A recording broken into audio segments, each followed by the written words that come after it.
single-family homes. I was just sitting next to Nolan. He shared that with me. Okay. I was like, I'm just hoping we can put them into what about you know, Nolan was also sharing with me this, that Public Home Services owns a home in Southport. That they do that they didn't. he said there were people with like weapons and getting them there. It was meant to be for criminal justice involved. Formally criminal justice involved. Yeah, so it was used. They used Prop 47 money to buy. And they were talking. Yeah. But that's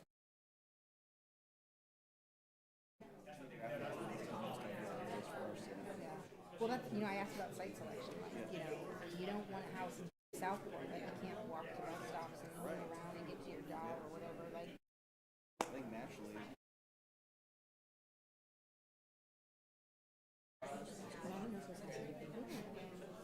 Yeah. like you were talking about. Oh, it's interesting. It would be interesting to me if we have.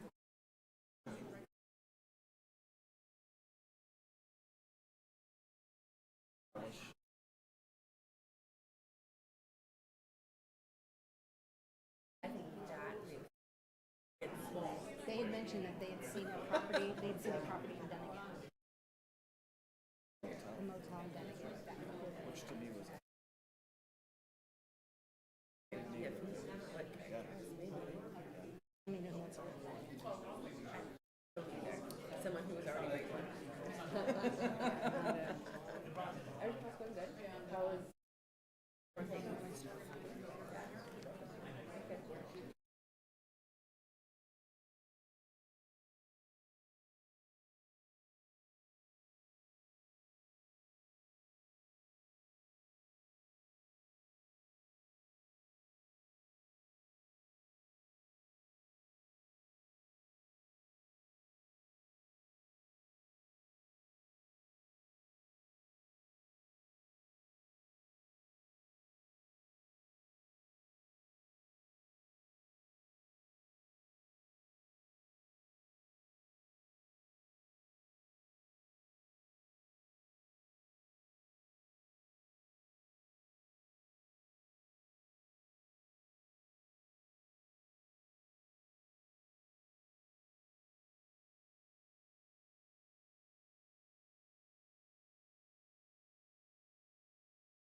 and then, did you see this one?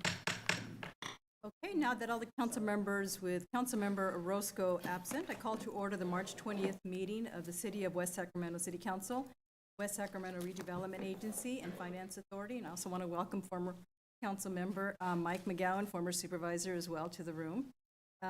We will begin with the land acknowledgement. We would like to acknowledge that the land on which we live, work, learn, and commune is an original homelands of the indigenous people of West Sacramento, who have stewarded this land throughout the generations. We acknowledge and we thank the original inhabitants who have occupied, maintained, and secured this place, and who still exist on this land. We respect and celebrate the many diverse indigenous peoples still connected to this land on which we gather. The council met in closed session this evening. Mr. City Attorney, would you please provide a report? Yes, ma'am. The council met in closed session for the item on existing litigation in the agenda. No reportable action was taken. Thank you, City Attorney. We would like to invite our guests to join council and staff in the pledge, which will be led by our former planning commissioner, Charlie Moore.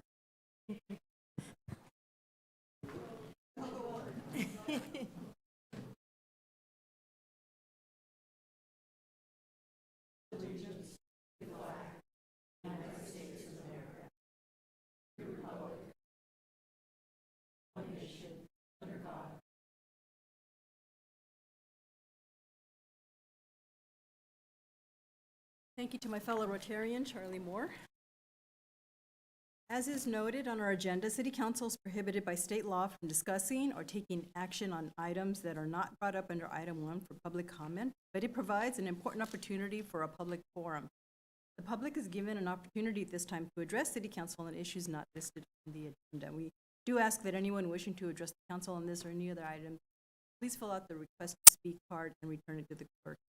We accept the request to speak card up to the end of the conclusion of the reading of the staff report on any other particular agenda item. Once the staff report has been read and we open the item up for public comment, the clerk will announce your name for you to walk up to the podium to speak. And there will be instructions now. In front of the clerk, there is also a timer to ensure that everyone has a chance to be heard, and we ask that all comments be limited to the specified number of minutes. Also in front of the clerk is an analog flip chart which indicates which agenda item council is currently considering. We also recognize that for some, speaking in public can cause anxiety, so we request that there be no applause, boos, catcalls, or other demonstrations. Furthermore, so that we may maintain a civil discourse, here in the chambers, we ask that those in attendance and those who address the City Council abide by the code of conduct posted, and the code of conduct that is posted, and not speak in loud, threatening, offensive, abusive, or other disrespectful language that disrupts, disturbs, or otherwise impedes the orderly conduct of the meeting. Now this brings us to item 1, presentations by the public on matters not on the agenda within the jurisdiction of the meeting, of the council, and each person has 3 minutes to speak. Are there any requests to speak? Guy Stevenson.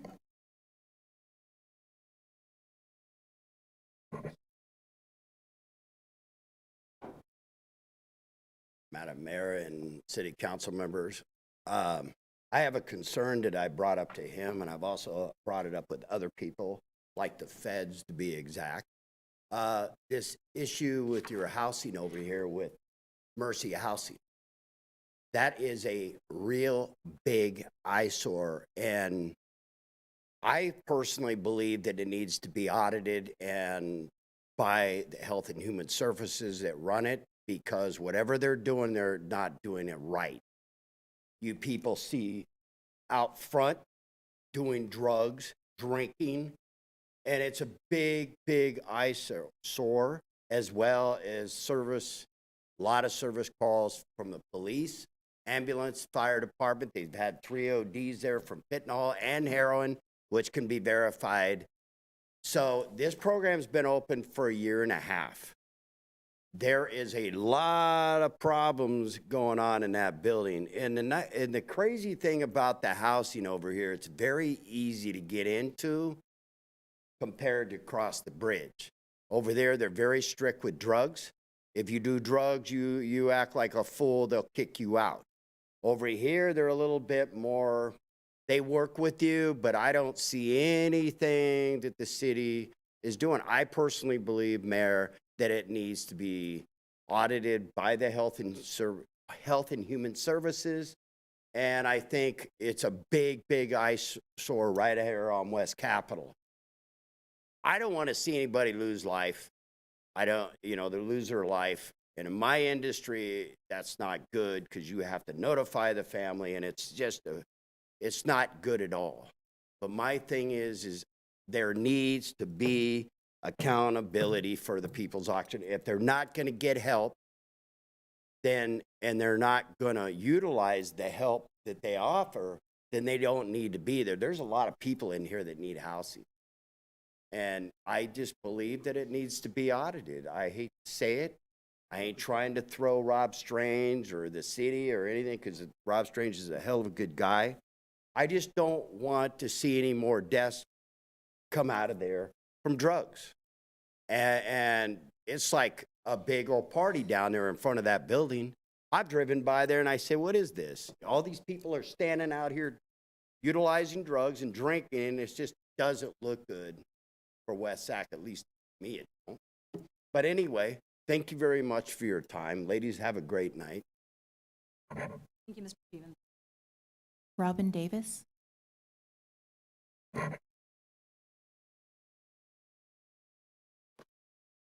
Hi, I'm Robin and I live in my 160 square foot semi-off-grid tiny home on wheels on my undeveloped residential property here in West Sacramento.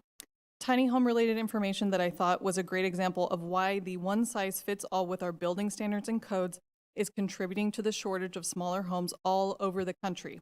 Our fellow advocate, Zach Giffen, stated that the 2021 IRC code adoptions went into effect for all of Washington state, and that means it just got even more expensive to build a home.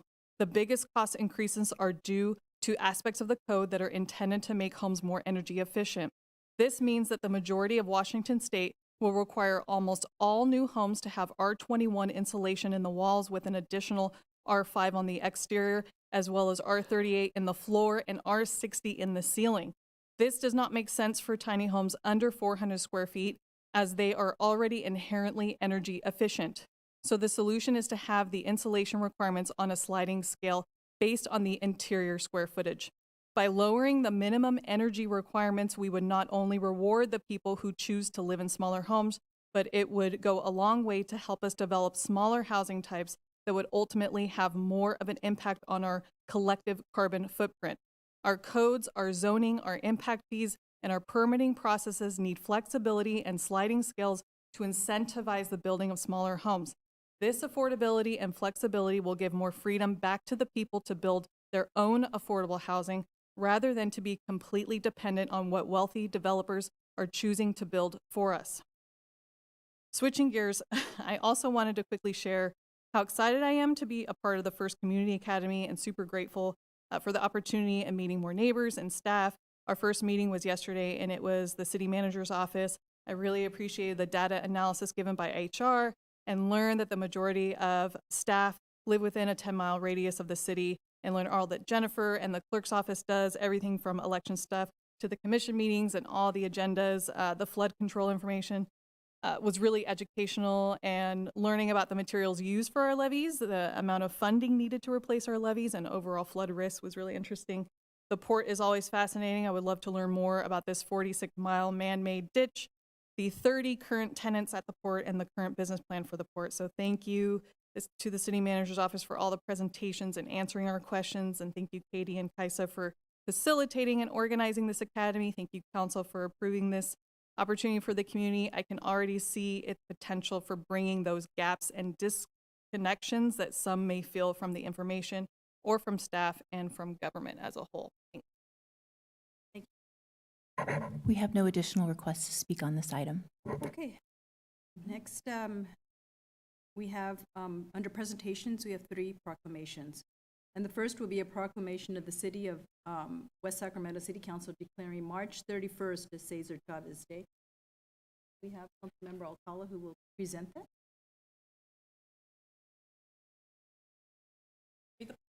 First. There we go. Thank you. So I will read the proclamation first, and then I'd like to ask Mark Grossman, Maria Grossman, to accept the proclamation.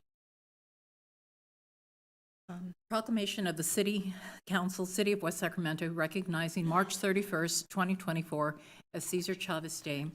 Whereas Cesar Chavez devoted his life to championing the rights and dignity of farm workers, advocating tirelessly for fair wages, humane working conditions, and social justice. And whereas Cesar Chavez founded the National Farm Workers Association, which ultimately became the United Farm Workers of America, the first successful farm workers union in the United States history. Under Chavez's tireless leadership, the UFW was the first to win collective bargaining rights for farm workers, and whereas the UFW's collective bargaining agreement significantly improved the quality of life for farm workers throughout the United States, and whereas Cesar Chavez was a trailblazer in the fight for civil rights, organizing peaceful protests, boycotts, and marches to shed light on the struggles of farm workers and to demand equality and respect for all individuals, regardless of their backgrounds or status in society. And whereas the City of West Sacramento recognizes the importance of commemorating the contributions of Cesar Chavez and acknowledges the significance of his efforts in advancing the cause of social justice and equality, and whereas our Cesar Chavez birthday, March 31st, individuals and organizations throughout this nation will celebrate his life and work by participating in community service projects. Now therefore, be it hereby proclaimed that the City Council of the City of West Sacramento hereby recognizes the 31st day of March as Cesar Chavez Day to reflect on and honor the life of this distinguished leader.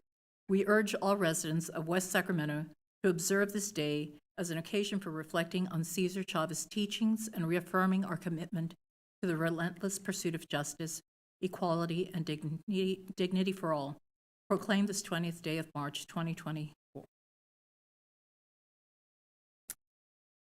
Mark and Maria. Mark and Maria worked with Cesar Chavez, along with my husband, many other very devoted activists. And it's a pleasure to have you back here. It's a pleasure. Mayor Guerrero, members of the council, on behalf of the United Farm Workers of America and the Cesar Chavez Foundation, we thank you so much for this resolution.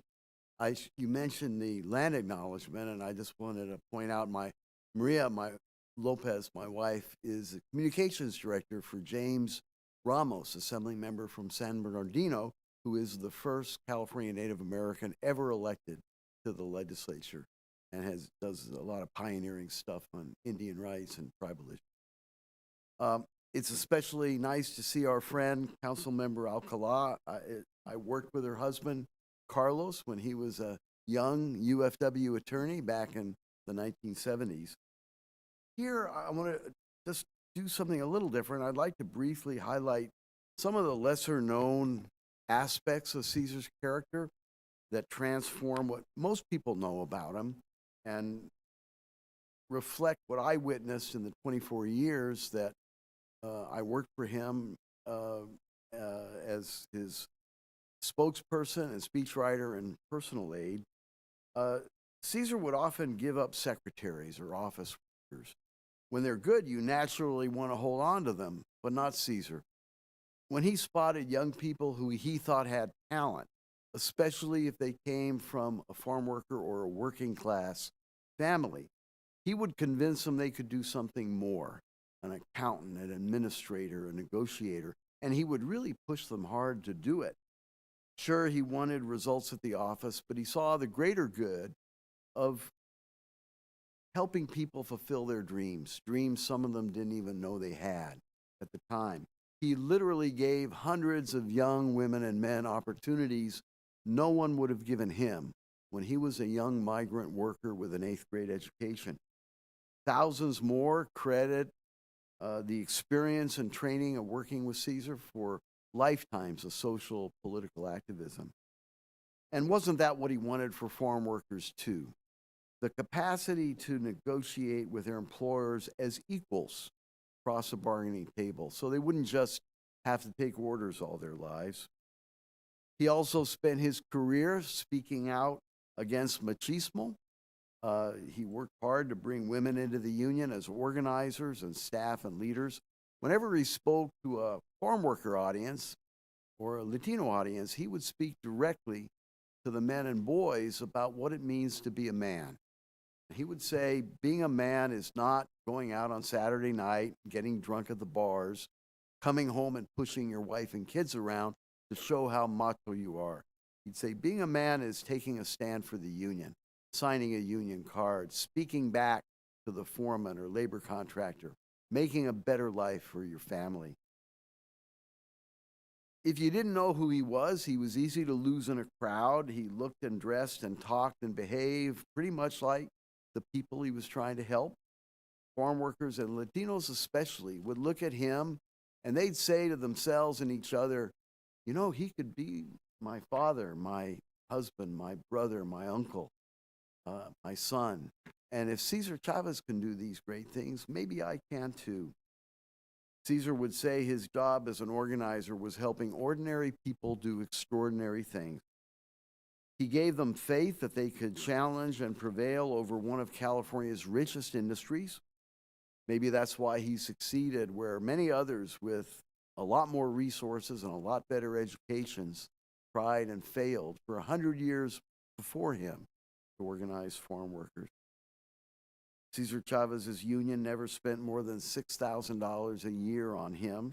He never owned a house. He didn't own a car. When he died at the age of 66 in 1993, he left no money behind for his family, and yet 45,000 people marched behind his casket.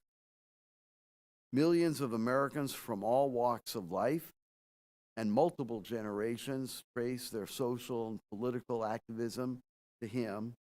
And though he rarely let anyone name anything for him when he was alive, countless public places and things now honor his name.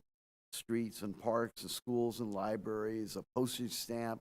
The U.S. Navy named its latest Lewis and Clark class dry cargo ship, USNS Cesar Chavez, honor of his service in the Navy after World War II. 11 states have official holidays on his birthday. About 4.5 decades ago, a journalist with one of the national magazines came out to California to do a profile on him. She followed him around to farm worker rallies and marches and meetings, and later, in these events, whenever he was with farm workers, they would have him sign, his autograph on hats and T-shirts and posts and leaflets and all manner of things. So she interviewed him after this and a few days of observing him, and she asked him what accounts for all the affection and respect that farm workers show you in public. And Cesar paused and smiled, and he just said, the feeling is mutual. Someone once told me the greatest thing you can achieve in your life is being a man or a woman of your times. When my comrades and I in the movement were young, we lived in momentous times. We helped each other do some great things. We didn't everywhere succeed, but at least we could take some comfort knowing that we didn't sit on the sidelines. We joined the cause. We engaged in the fight. And we got to know what it means to be part of something bigger than we are. And that perhaps is the greatest lesson I learned with Cesar. So thank you so much for the privilege of sharing. Thank you Thank so you. much. Mark, we're going to go down and take a picture with you, the proclamation. Sure.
Anybody would like to share a few remarks? Is there information? Go ahead. Mine's really quick. I had the pleasure of meeting Caesar. And I remember when my husband first took me to 40 Acres, I was a little intimidated because I'd heard so much about Caesar. But like Mark said, he was so down to earth. My husband dared me and said, take Caesar out to dance, do a rock and roll. And he did. He was such a great sport. He went out and we rock and rolled to some of the songs that were playing out there. So those are some things that other members have also told me they wanted to share stories, but they've never really been told about Caesar. So I'm hoping, Mark, you have such great writing talent that at some point you will write maybe a small book about Caesar, a great leader, but also some really great stories about the kind of individual he was. He was a very down-to-earth person and had a great sense of humor. Carlos tells me.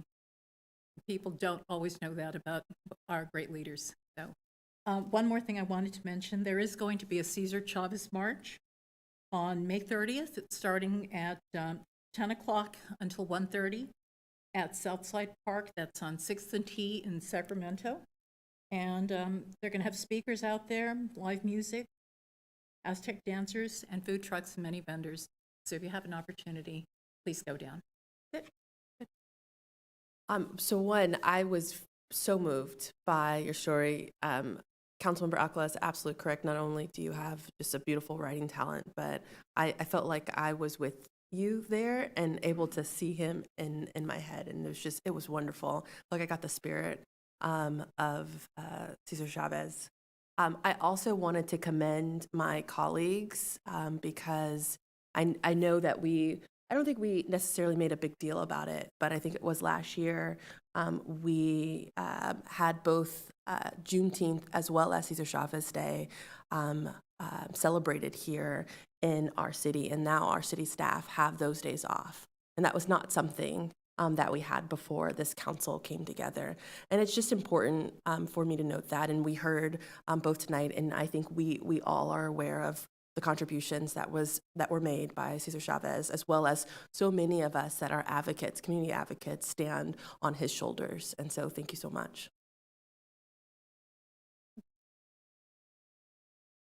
And I just want to also thank Local 39 for bringing to our attention the request to get Cesar Chavez and Juneteenth off.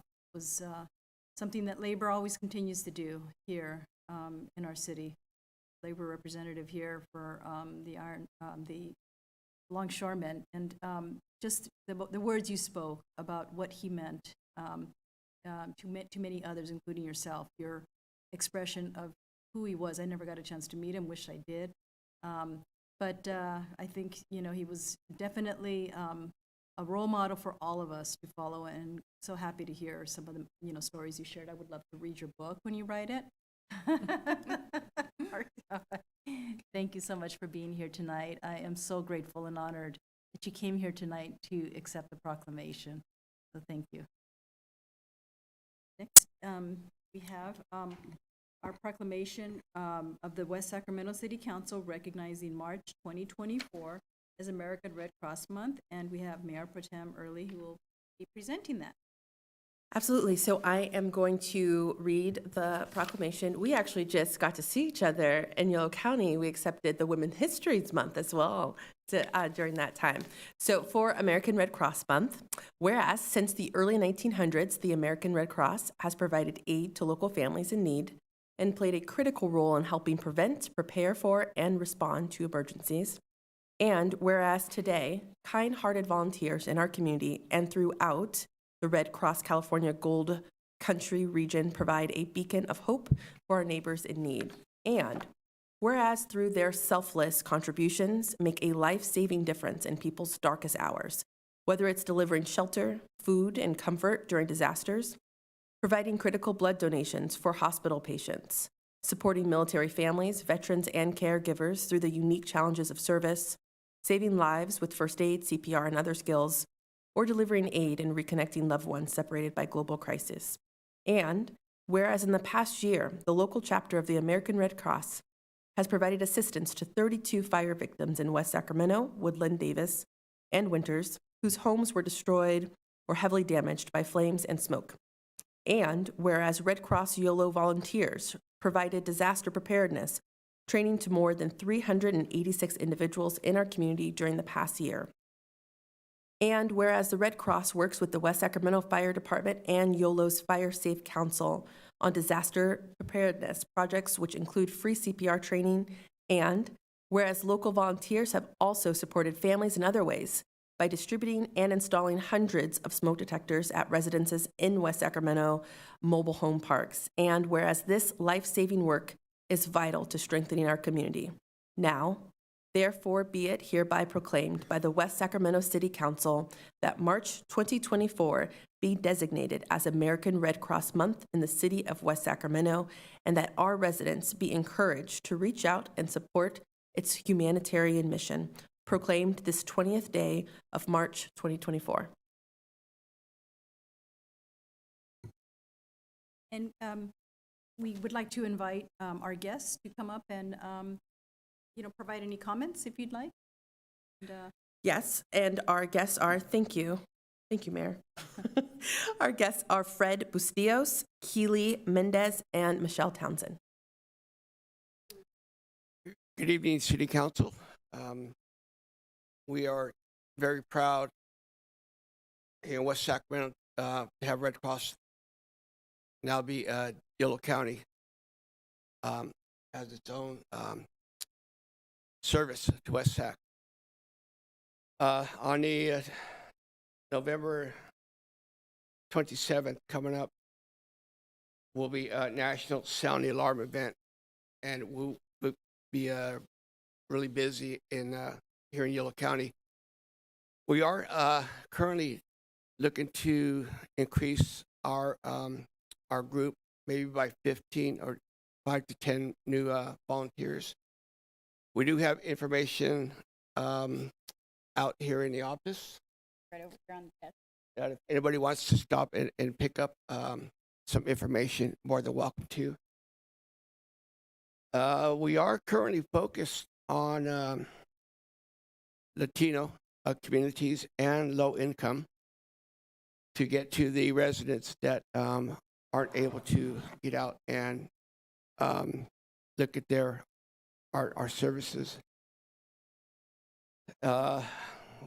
So look for us in our community. We will be super visible and to help our West Sacramento and Yolo County as much as possible. Thank you. Hello. I almost said good morning, but I guess it's not morning. For those of you that don't know, the National Sound the Alarm is a smoke alarm campaign where we give out free smoke alarms and bed shakers for the hard of hearing. We try to focus on mobile home parks because by law they're not allowed. I mean, they're not allowed. They're not required to have smoke alarms, unlike when homes are built. And so that we're trying to at least start there. So if you have any pull-in mobile home parks, they're not always necessarily ready, willing to have us go there. But we install them, we bring them, we supply them. All they have to do is approve it. And as far as volunteering, it's really easy to volunteer for the Red Cross. It only takes a few minutes to sign up. And any training that you may need, they will provide. And, we see on TV with the Red Cross at these major disasters, and we see people crawling through debris and all this dramatic stuff, but you don't have to do that. If you want to volunteer with the Red Cross, but you are, don't have the time, or you have small children, or whatever your reason, and you don't want to go out and be deployed, you don't have to. There's people that run the phones. There's people that contact the government and make arrangements for things that are going to be needed if there is an emergency. There's all different kinds. I mean, if you're interested in teaching, you can teach classes. The more you want to learn, the more they will teach you.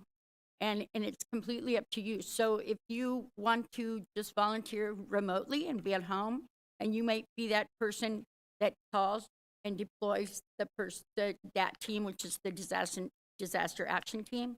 Those are the ones that respond to the people that lose their homes in a fire.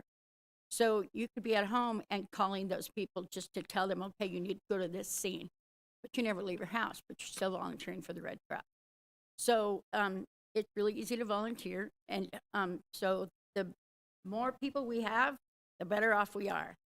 So if you have any questions, it's really easy to get the information. Our manager, Frances, you met her at the last, or time before, whatever. The people that volunteer are just really dedicated. You have monthly meetings. If you make them, great. I mean, you know, they want everybody to be there all the time, of course, but they're really okay if, you know, so you can be as involved as you want to get. And if you want to just keep training and become a water rescue person, then, you know, they'll take you there. So, but there are flyers over there that will have all the contact information for volunteers. So, yep.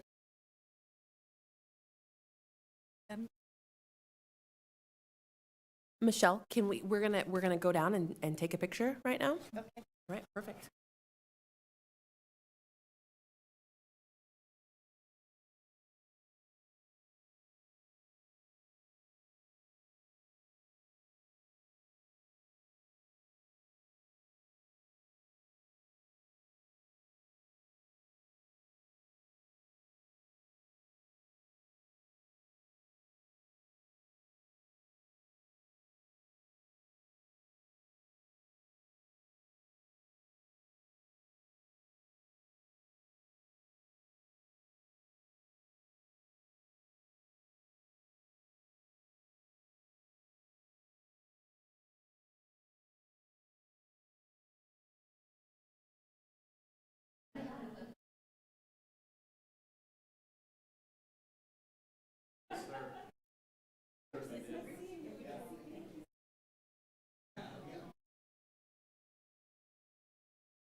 And next is our proclamation of the West Sacramento City Council honoring the life and achievements of council member and former Mayor Pro Tem Bill Christoph.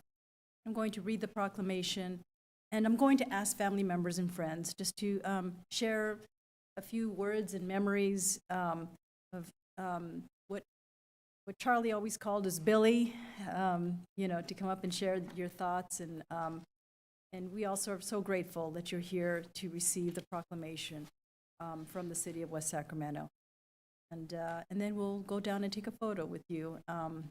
You know, just greatly appreciate that you're here. So whereas William G. Bill Christoph is a lifelong resident of West Sacramento who earned a bachelor's degree from Sacramento State University following 2 years of service in the U.S. Army. And whereas Bill worked for the Postal Service for 38 years before retiring as postmaster in Bright, where in that capacity he developed a keen sense of the community's aspirations and challenges, whereas Bill followed in his father's footsteps as a community leader beginning in January 1987, when he was sworn in as an original member of the City Council following the city's incorporation. And whereas Bill served the city for the next 30 years in many capacities on the council, including as mayor from 1990 and 1991, 1996 through 1997, and 2001 and 2002, and mayor pro tem from 1988 to 1990, 1995 to 1996, 2000 to 2001, 2007 to 2008, and 2010 through 2011. And that's right, I didn't add mayor in the beginning. because back then it was an appointment by your peers. Whereas Bill sat on the West Sacramento Area Flood Control Agency Board and helped guide city flood protection initiatives, including the massive Southport Levee Protection Project. Whereas Bill emphasized fiscal responsibility and always made sure the city made financially sound decisions. And whereas Bill was known to read every word of every agenda item, including all the financial documents, knew every detail, and was always prepared with pertinent questions, challenging staff as needed to make sure that things were taken care of while never being accused of grandstanding. And whereas Bill will always respectful of public speakers and ran a good meeting, and whereas Bill enjoyed engaging with residents outside of City Hall, and was known as a voice for the people. And whereas Bill helped usher in a culture of change and growth for the city, and was instrumental in the development of many landmark projects, including City Hall, where he was mayor, including Sutter Health Park, then Rayleigh Field, IKEA, the George Christoph Water Treatment Plant, and the city's comprehensive flood protection strategy, among others. And whereas Bill retired from the City Council on November 16th, 2016, after a variety of accomplishments and successes, and improved the quality of life for countless West Sacramento residents, and laid the groundwork for years of additional improvements to come. And whereas Bill sadly passed away on March 2nd, 2024, leaving behind family and friends who loved him dearly, heavy hearts at City Hall, and an incredible legacy of service to the community he called home for all his life. Now therefore be it proclaimed that the City Council of the City of West Sacramento honors the life of Bill Christoph and his legacy of enormous contributions to the City of West Sacramento, proclaimed this 20th day of March 2024. So we welcome the family members, friends, to please come up and provide any remarks you'd like to share, any thoughts that you'd like to share with us here today. To the podium. Thank you. And is there a video that will be?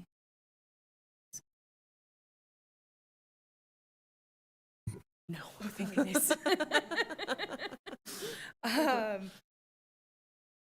get really nervous when I publicly speak, so if I talk too fast, I'm really sorry. Unlike my dad, who could talk forever. As already stated, my dad was born and raised in West Sacramento. He worked in the local Bright Post Office his entire career.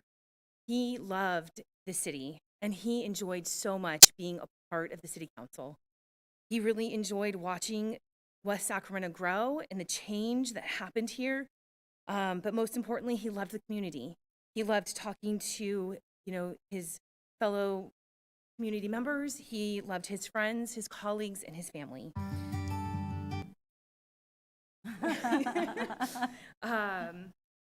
And I just thank you. Thank you for this recognition.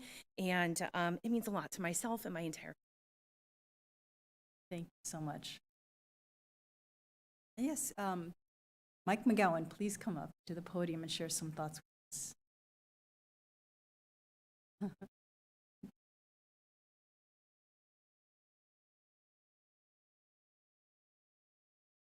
Thank you very much.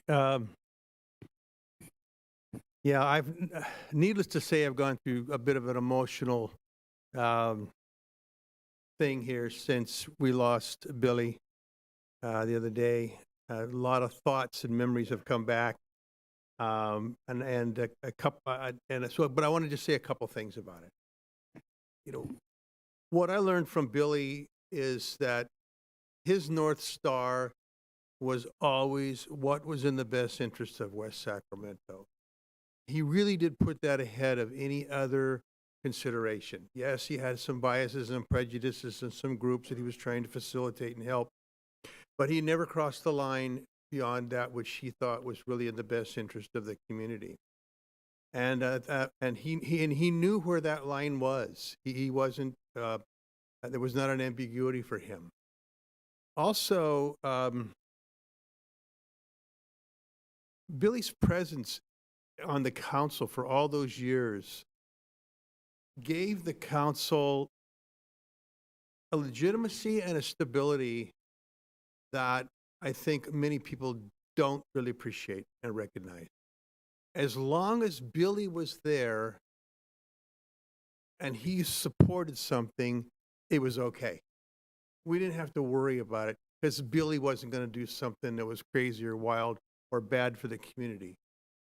And it in some ways it made us lazy, I guess, but in many other ways it was very reassuring to know that he was there on the job, and that the councils that he worked with would often make sure Billy was okay with it before they moved forward, because they knew that if he would give it the nod of approval, then they were going to have a lot less to deal with out there in the community than if he were objecting to those things. I miss him. I miss working with him. As one of the original council members, I could tell you lots of stories, but I won't, and fortuitously for you. But I loved working with him. We had a lot of fun, a lot of good times. And I will tell one story that kind of puts this into context. You can decide if it's true or not. When we started out early on, they're saying that they know where the bodies are buried. Well, we kind of did, because we buried some of them. And so I used to think maybe Billy played too much football without his helmet sometimes, until we're out there in the levee one time digging a hole, and I notice I'm digging the hole, and he's sitting on the tailgate of the pickup, smoking a cigar, drinking a beer, and holding the light. And I thought, you know what? I got to give this guy a whole up. Okay, that was a joke, ladies and gentlemen. I got to give this guy a lot more credit than I have in the past. But that's my way of saying to Billy that he was not presumptuous. He was a common man. He was a man of the people, and he gave us the best that he had, and it was a lot. And we're all the better for it here in West Sacramento because of his love, his care, and his duty and devotion to his wonderful city that he started. Thank you. Thank you, Mike. Appreciate you sharing your thoughts here with us. And we have Charlie Moore, who's coming up. Thank you, Charlie.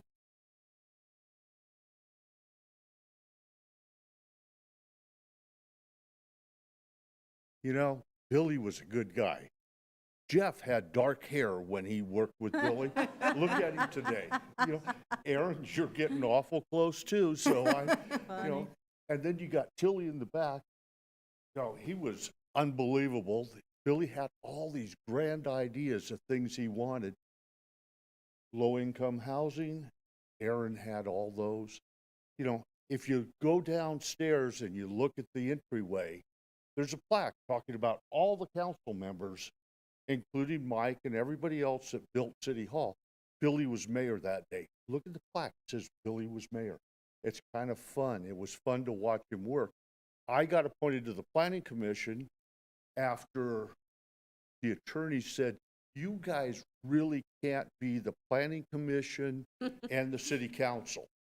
The first time they turned something down, Mike read the appeal rule, which is if you don't like the decision of the Planning Commission, you can appeal to the City Council. Well, that didn't work too well because that was both. So that's what we had. That's the kind of fun we had starting our city. I think it was a lot of fun. Billy did a lot of great things, including he was part of the group that started the West Sacramento Foundation, which gave money to all these different groups. That came from Bill Clark Cameron, who was our county supervisor, and a couple of their friends. So there was a lot of good that was done here. I hope you all appreciate it. I know we. Thank you.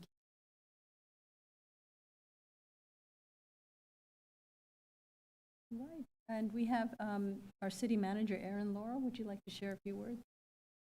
Yeah, just briefly on behalf of the staff, really, I actually got a chance to talk to the family a little bit before the meeting, and I was there. I was actually sitting in the crowd most of the time during the last 12 years or so of Bill's term, and really my comments reflect a lot of what Mike and Charlie said.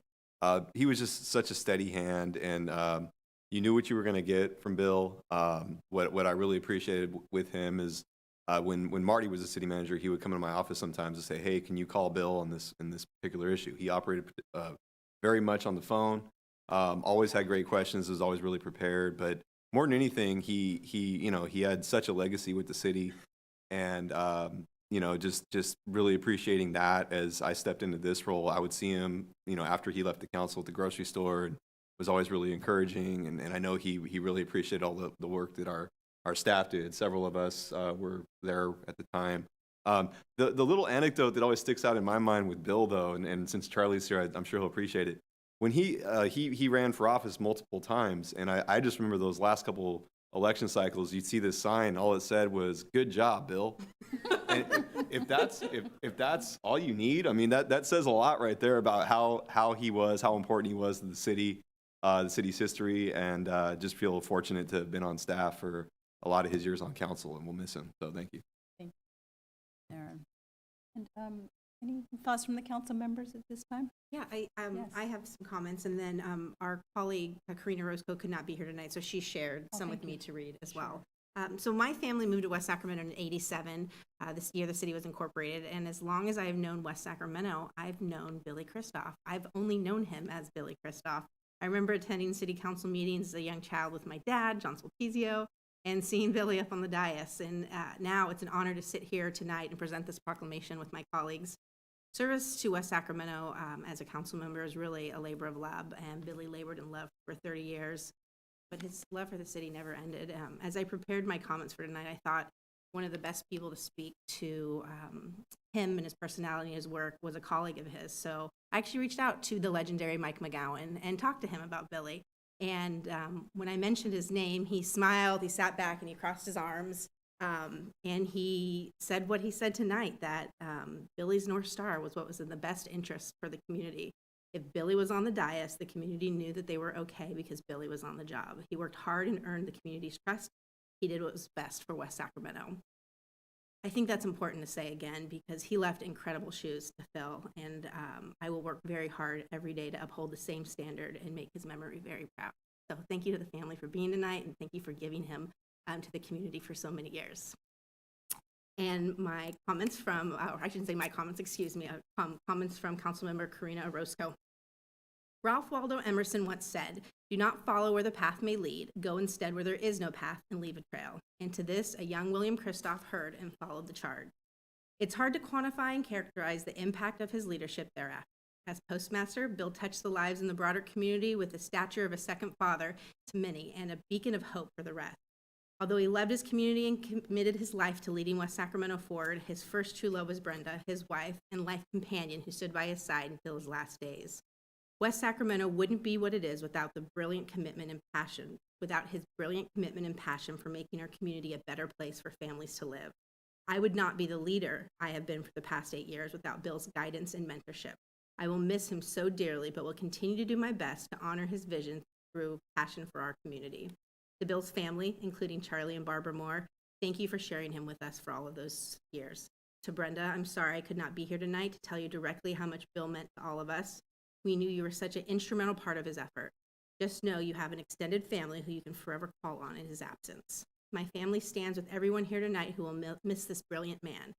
With love and honor, Bill, you are a legend. Mayor? Yes, Really Councilmember. quickly.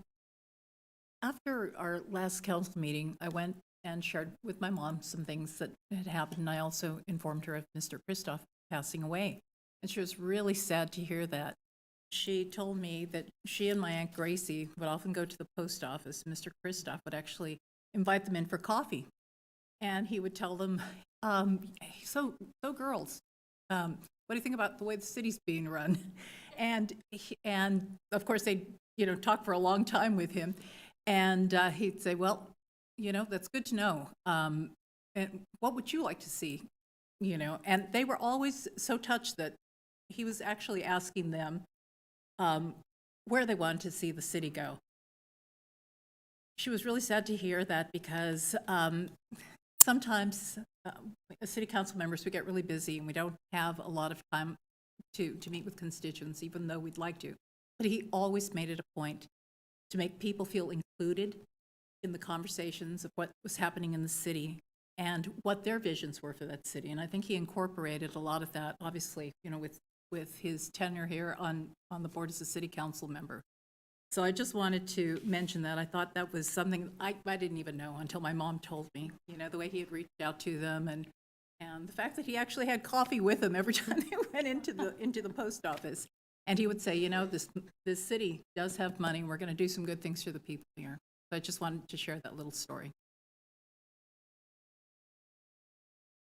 Just a few words, and I know we have a video that staff put together and share with you, the memories of Bill's work here in West Sacramento. Bill is someone I remember from listening in council meetings as the spokesperson for the people that could not be here to speak. So he was the one who knew what were the issues that really were relevant to the people out in the community. And I know that he was probably the one that would brave, adversarial individuals, those who had conflicts. He would be able to meet those challenges head on and help in a compassionate way to bring together those differences. Because a growing city was going to be going through their growing pains. And he learned, and brought in Charlie on the Planning Commission, who is there forever as well, and my mentor. Not only that, but that compassionate side, he sowed the seeds of compassion. And those seeds have continued to flourish today, where we see, the Mercy Coalition. We are so fortunate to have organizations that have sprouted from Bill's legacy of compassion and heart for the community, for our most underserved individuals. And today, who we see, serving our most underserved individuals is a result of the leadership that Bill provided to our community. And I hope, and I know we all hope, to be able to achieve, that deep legacy, to be able to fulfill that and continue carrying that mantle for our future. And we are so grateful because I know he took time away from his family to serve the city. We all know that there is a sacrifice that one pays in service, but I know he did it with a lot of pride and also as a result of what he experienced from his father. I read a little bit about his history, about his dad, and just the history of the family contributing back to the community, shaping the community, building it in a way that we all have so much pride, and it is even though it's a small city, it's as Councilmember Orozco, it's a mighty little city. So we are so grateful for his presence and so grateful for your presence. And what we will do is go down and take a photograph with the family and Charlie, if you don't mind, and Barbara, if you can. Mike, no, we'll. Okay. And then we'll watch the video after.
Everybody looks so young. The most important project the city of West Sacramento has ever undertaken. I think by the time it's all done, not just this 6-mile stretch, but all of it is done, it will be a $1 billion project.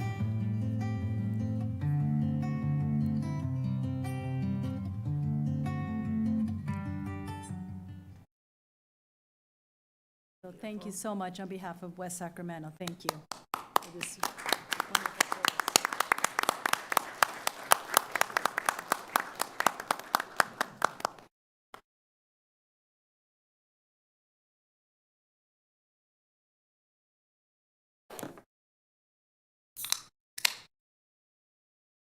Next, we have our consent agenda items 5 through 12. And I'm going to ask from the council members, are there any requests to pull any agenda item? No. Madam Clerk, are there any requests to speak under consent agenda item? We have requests to speak on item 9. And, David Argudo.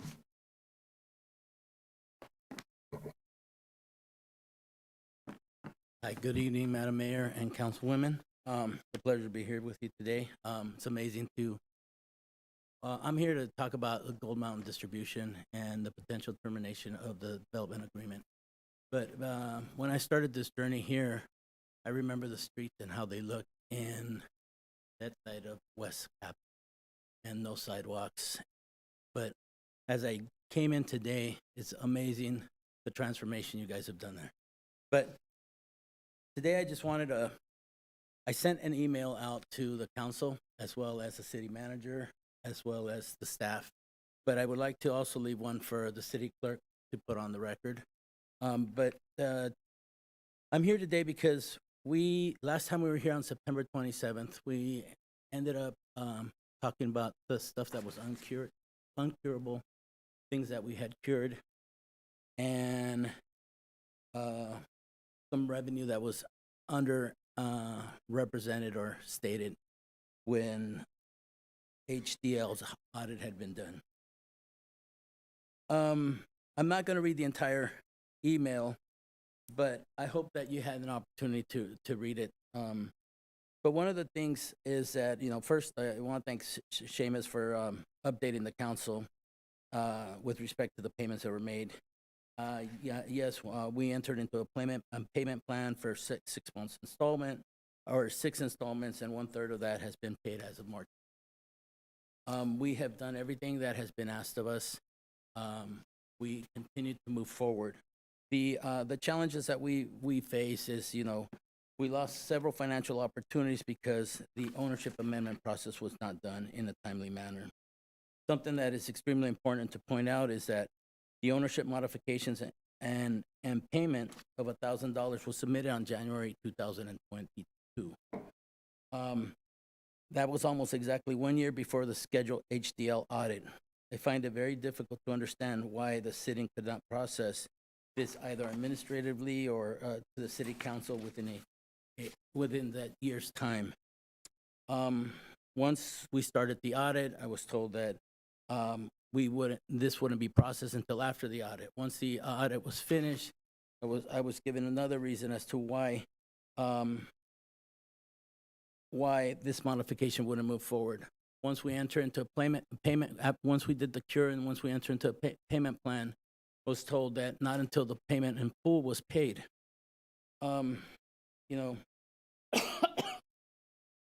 It's difficult to raise money when you're not recognized as the new owner.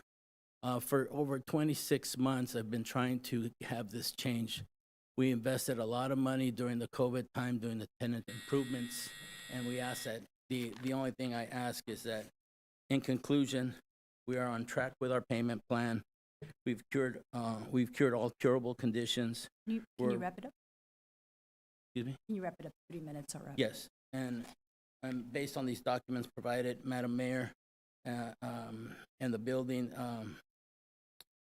we ask that you please consider and give direction to staff to move forward with the ownership change that's been long awaiting. That's really created a financial burden. Thank you. Thank you. Ariana Tibbetts.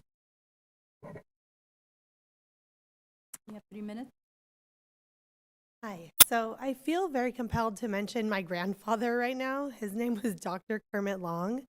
He was a good friend of Martin Luther King, and he walked with him at Selma, but he spoke as Cesar Chavez. He worked with the Red Cross, and he was a man exactly like Billy. And I just talked to the guy out in the elevator, the first gentleman that spoke about him, and it was, I don't know, it's just a very interesting, this is the best meeting I've been to. It's like so inspiring, and I feel very, I don't know, I just feel like this was just a lot of good stuff. And so I'm here to talk about Gold Mountain though. We have put in so much money, and we really want to see this through. We want to pay you guys. We want to start with a clean slate and move forward. And honestly, I don't know if we were not allowed to move forward, I don't know how I would pay anyone back or pay any of the remainder of the amount. And so I really hope you guys consider just giving us at least until the end of June to try and, get this thing up and running. We do have a couple really good prospects, and I emailed you all earlier, kind of giving you a little bit of a highlight of what's going on, but we're really, really trying, and we're so close. And I would love to see us get to the end, get to the, get this up and running. So thank you. I think that's it. Yeah, I have a minute left. Thank you. And thank you, Ms. Tibbetts. We have no additional requests to speak on any of the consent agenda items. Thank you. And closing the public comment, bringing it back to council. Accept a motion to approve the consent agenda. Early moves. Second. Okay, Madam Clerk, Mayor Pro Tem Early moved. Councilmember Alcala seconded. Please call the roll. Councilmember Sulpicio Hull. Aye. Councilmember Alcala. Aye. Mayor Pro Tem Early. Aye. Mayor Guerrero. Aye. And this item, the consent agenda is approved. We have one public hearing agenda item under police, which is a public hearing on item 13, in consideration of police department military equipment use annual report, firming renewal of ordinance 22-16. We have our police chief, Westside PD, doing the presentation today. I am. Well, thank you. Good evening, Mayor and Council. The purpose of this item tonight is to offer a public hearing in consideration of the 2023 Military Equipment Use Annual Report and the existing military equipment use policy for the West Sacramento Police Department. For a little bit of background, in 2022, the legislature enacted Assembly Bill 481 that codified Government Code Sections 7070 through 7075. This created the requirement that all law enforcement agencies in California obtain approval from the applicable governing body prior to taking any action related to funding, acquisition, collaboration, or any other use of military equipment, as that term is defined in Section 7070 sub C of the Government Code. In May of 2020, the West Sacramento City Council first approved the military equipment use policy for the City of West Sacramento Police Department. Since then, we have provided subsequent annual reports, the most recent being the 2022 report that was presented to this council in November of last year in this same format as a public hearing. Since that time, and in an effort to create more opportunity for community input, we held an open house event on Saturday, February 10th at the police department, which gave us the opportunity to showcase much of the equipment described in Exhibit A of our military use policy. Additionally, we hosted a public input session at the department on Thursday, March 7th, and between those two events, we had the opportunity to interact with about 150 community members. As a result of the generalized feedback we received, the community appreciated the direct access they had to some of that equipment and our staff. Many acknowledged that they understood that the job of policing can involve very dangerous encounters, that understandably necessitate the occasional use of some of this equipment. Many also expressed appreciation for the use of technologies like our unmanned aerial systems as a means to help facilitate safer resolutions when we encounter barricaded subjects or when we engage in foot pursuits and when we are searching for perpetrators or even missing people within contained geographic areas. The department intends to continue hosting events like these mentioned with the hope of continuing to build positive relationships while also satisfying the requirements in the government code sections. As such, it's unlikely that we will be back here in this format as a public hearing in the future. Likely, this report will show up on the consent agenda in the future, knowing that we've had those types of interactions and feedback from the community. I think it's also important to note that the entire police department's policy, including the military equipment use policy, as well as our annual report for the use of this equipment, can always be found on the police department's webpage on the transparency landing page. So with that, I'll conclude my comments and turn it back over to the council to open the public hearing and engage in any further discussion. Thank you. Thank you, Chief Strange. And bringing it back to council for any comments or thoughts? Yes, Mayor Protem Early. You'll get used to it. Thank you, Chief Strange. I just wanted to make a public comment, or not a public comment. I guess it's. I was making a public comment earlier today at a committee hearing at the Capitol. So, my bad. I did want to just note that I firsthand got to witness one of my neighbors. So through her experience. Unfortunately, there were a couple of years ago someone running through her neighborhood who was armed, and they actually ran into her house. And she was there with her young kids. Her husband was not there. I know it was both a traumatizing and scary experience, both for her husband, who was trying to rush home to be with his kids and make sure they were okay. But I remember her talking very vividly about a tank rolling out, right, in order to protect both the police as well as her family that they were trying to get out of the house away from this person. And so I know sometimes when we think military, we think about that being against our citizens, but also it is actually protecting both our police officers as well as the community. And I will never forget that experience for my friend and my neighbor, but also how she felt very protected by the police department. So thank you. All right. There are no other comments? Yeah, Oh, yes, I have one quick Councilmember question. Alcala. So, when we get this equipment, I mean, how long do we keep it? What do we do with it when it's obsolete? Good questions. I'll do my best to answer those. So I think there's no absolute. So some of the equipment we hopefully it will have for a very long period of time. Some of the vehicles, they have lifespans. As an example, we're in the midst of, through a budget authorization, replacing a vehicle we have used, for 45 years for transporting our tactical officers to scenes. So it's well overdue as a reused bread truck that has been converted. So now we're getting an actual purpose-driven vehicle for these uses. But some of the firearms systems that are identified, they have lifespans probably 5 to 10 years at least before the replacement happens. And that's just to make sure that the major parts that can't just be regularly replaced are also addressed. So they work properly when we have to.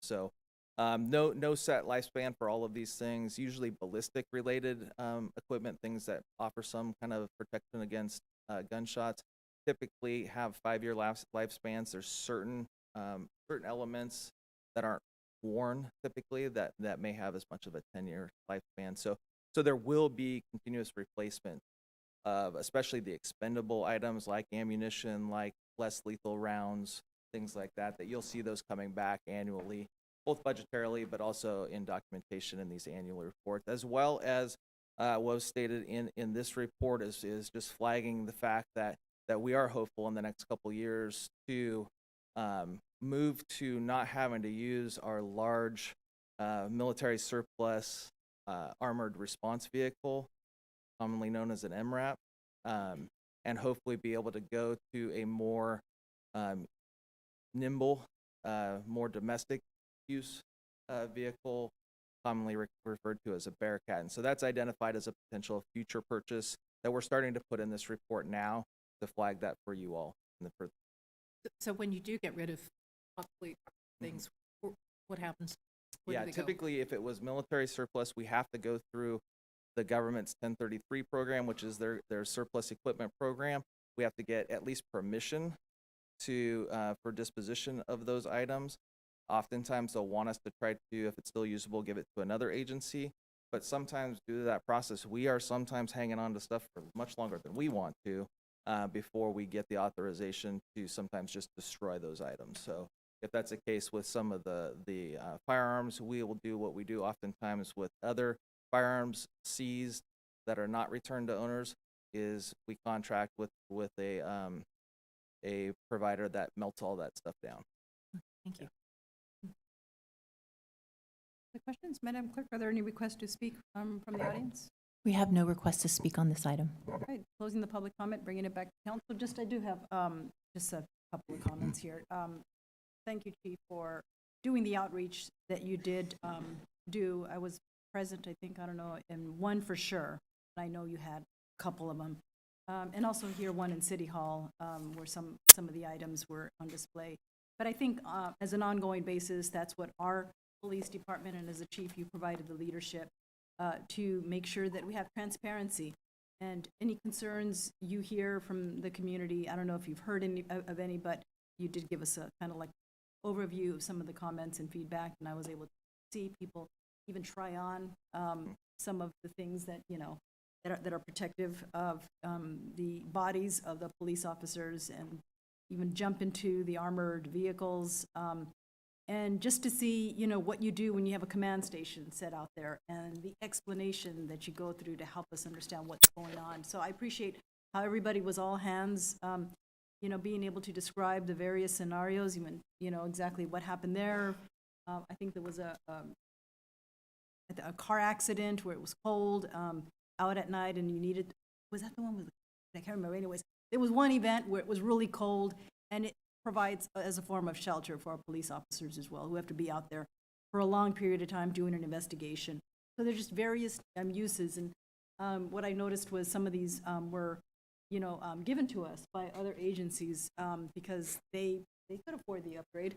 We, on the other hand, benefited from you know, being able to reuse something and modify it so that it's adjustable to our needs. And I think that this police department and all the expertise that all of our officers are involved in to make sure that our equipment is up to standards and keep safety of our officers and the public, which is most important here in which is what you do. That's your priority, is the safety of our community. So thank you so much for all that you do. And you know, I'm always very supportive of the unmanned and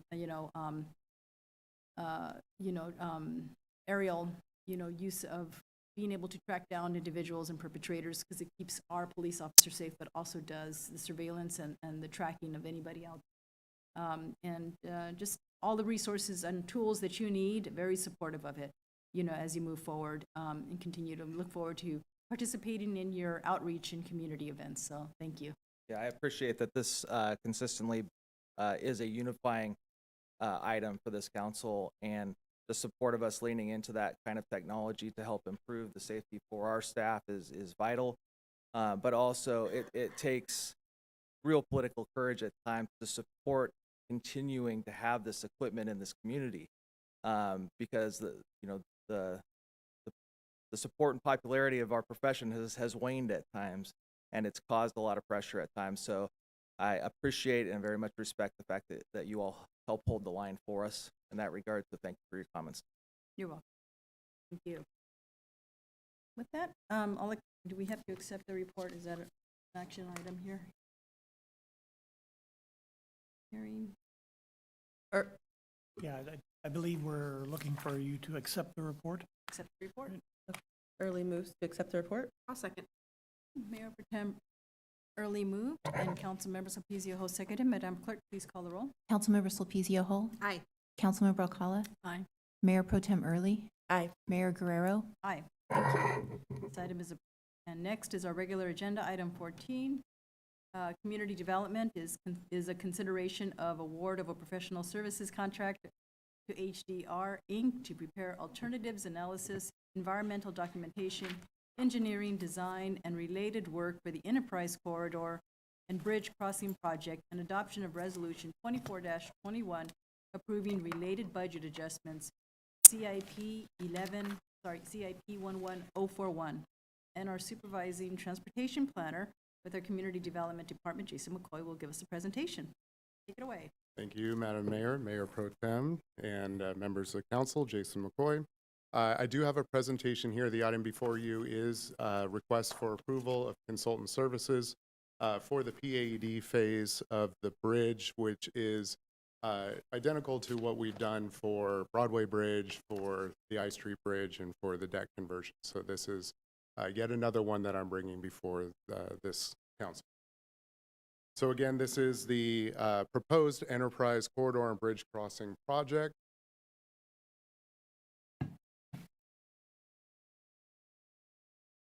Maybe. There we go. All right. So this project has been in our general plan since the early 1990s. It's actually been planned prior to incorporation in 1976. It was identified in Yolo County's plan for a crossing over the Deepwater Ship Channel. It's been in the Southport Framework Plan since its inception. And in fact, it's identified as part of the base traffic analysis that was done for the Southport Framework Plan. In addition, it is mitigation measure 4-6-4, which identifies this bridge as necessary in order to mitigate potential traffic congestion as Southport continues to grow. A more extensive analysis was done with a 2035 general plan update, where consultants DKS actually evaluated the need for the bridge as it compared to other bridges. At the time we were doing the Broadway Bridge and we're working on the I Street Bridge replacement, PAED, as well. So we looked at this with the general plan to decide if it truly is still a necessary element, and in fact it is. We found that about $60 million of improvements in Southport would be needed, including widening Southport Parkway, widening Lake Washington, widening industrial to 6 lanes. So there were a number of improvements that would be required in order to offset the amount of congestion that would be alleviated with this bridge. And in addition, this project was identified in the City Council strategic priorities for the last 3. So the purpose and need, it is identified in both the general plan and in Southport Framework Plan, but I'm just reiterating these items. Mitigating traffic congestion, again, it was identified as a mitigation measure to accomplish that. Improves regional connectivity, not only for vehicle connectivity, but also for freight connectivity. This would link the Port Industrial Park with the Southport Industrial Park.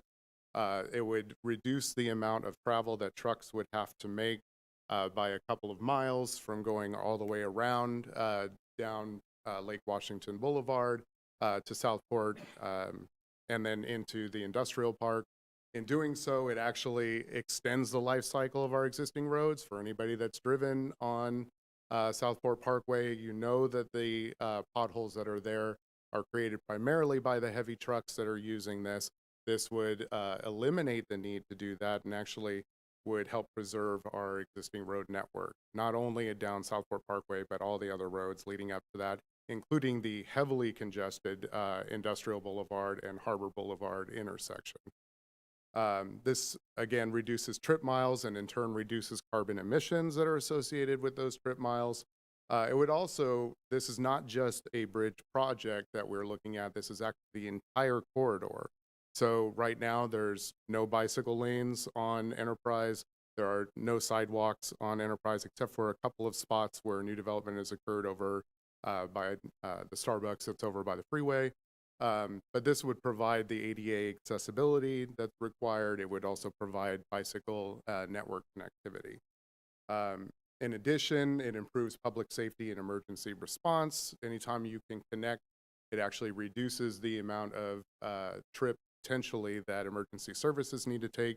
And it also improves our connectivity for public transit, which is why when we were applying for grant funding, we received support from YTD, Yolo County Transportation District, because this would actually help them with their operations as well. So what am I asking for? I'm asking for approval of the consultant contract for the PAED. That's this feasibility study to determine, looking at different bridge designs, looking at the existing alignment, doing the environmental analysis that's part of that, and then preliminary engineering. We would be coming back to the city council to select a preferred alternative, and then we would be submitting under this contract for state funding. This does not include the federal funding portion of this because this is not a federally funded project yet. What I have done is gone through federal procurement with the intent to seek funding through federal channels such as infra, mega, in order to try to raise, to try to identify funds for this project in the future. Once we do secure federal funds, I can then kick off the NEPA process. So what we're hoping to do is be able to get those funds sooner than later so we don't have to duplicate efforts. But then we would go into final engineering design and ultimately construction. And I have the timelines shown here of what we estimate that would look like. If we are able to get everything that we need and continue moving, we could have a bridge and all the corridor improvements in place by 2033. That would be in a perfect world. Yeah.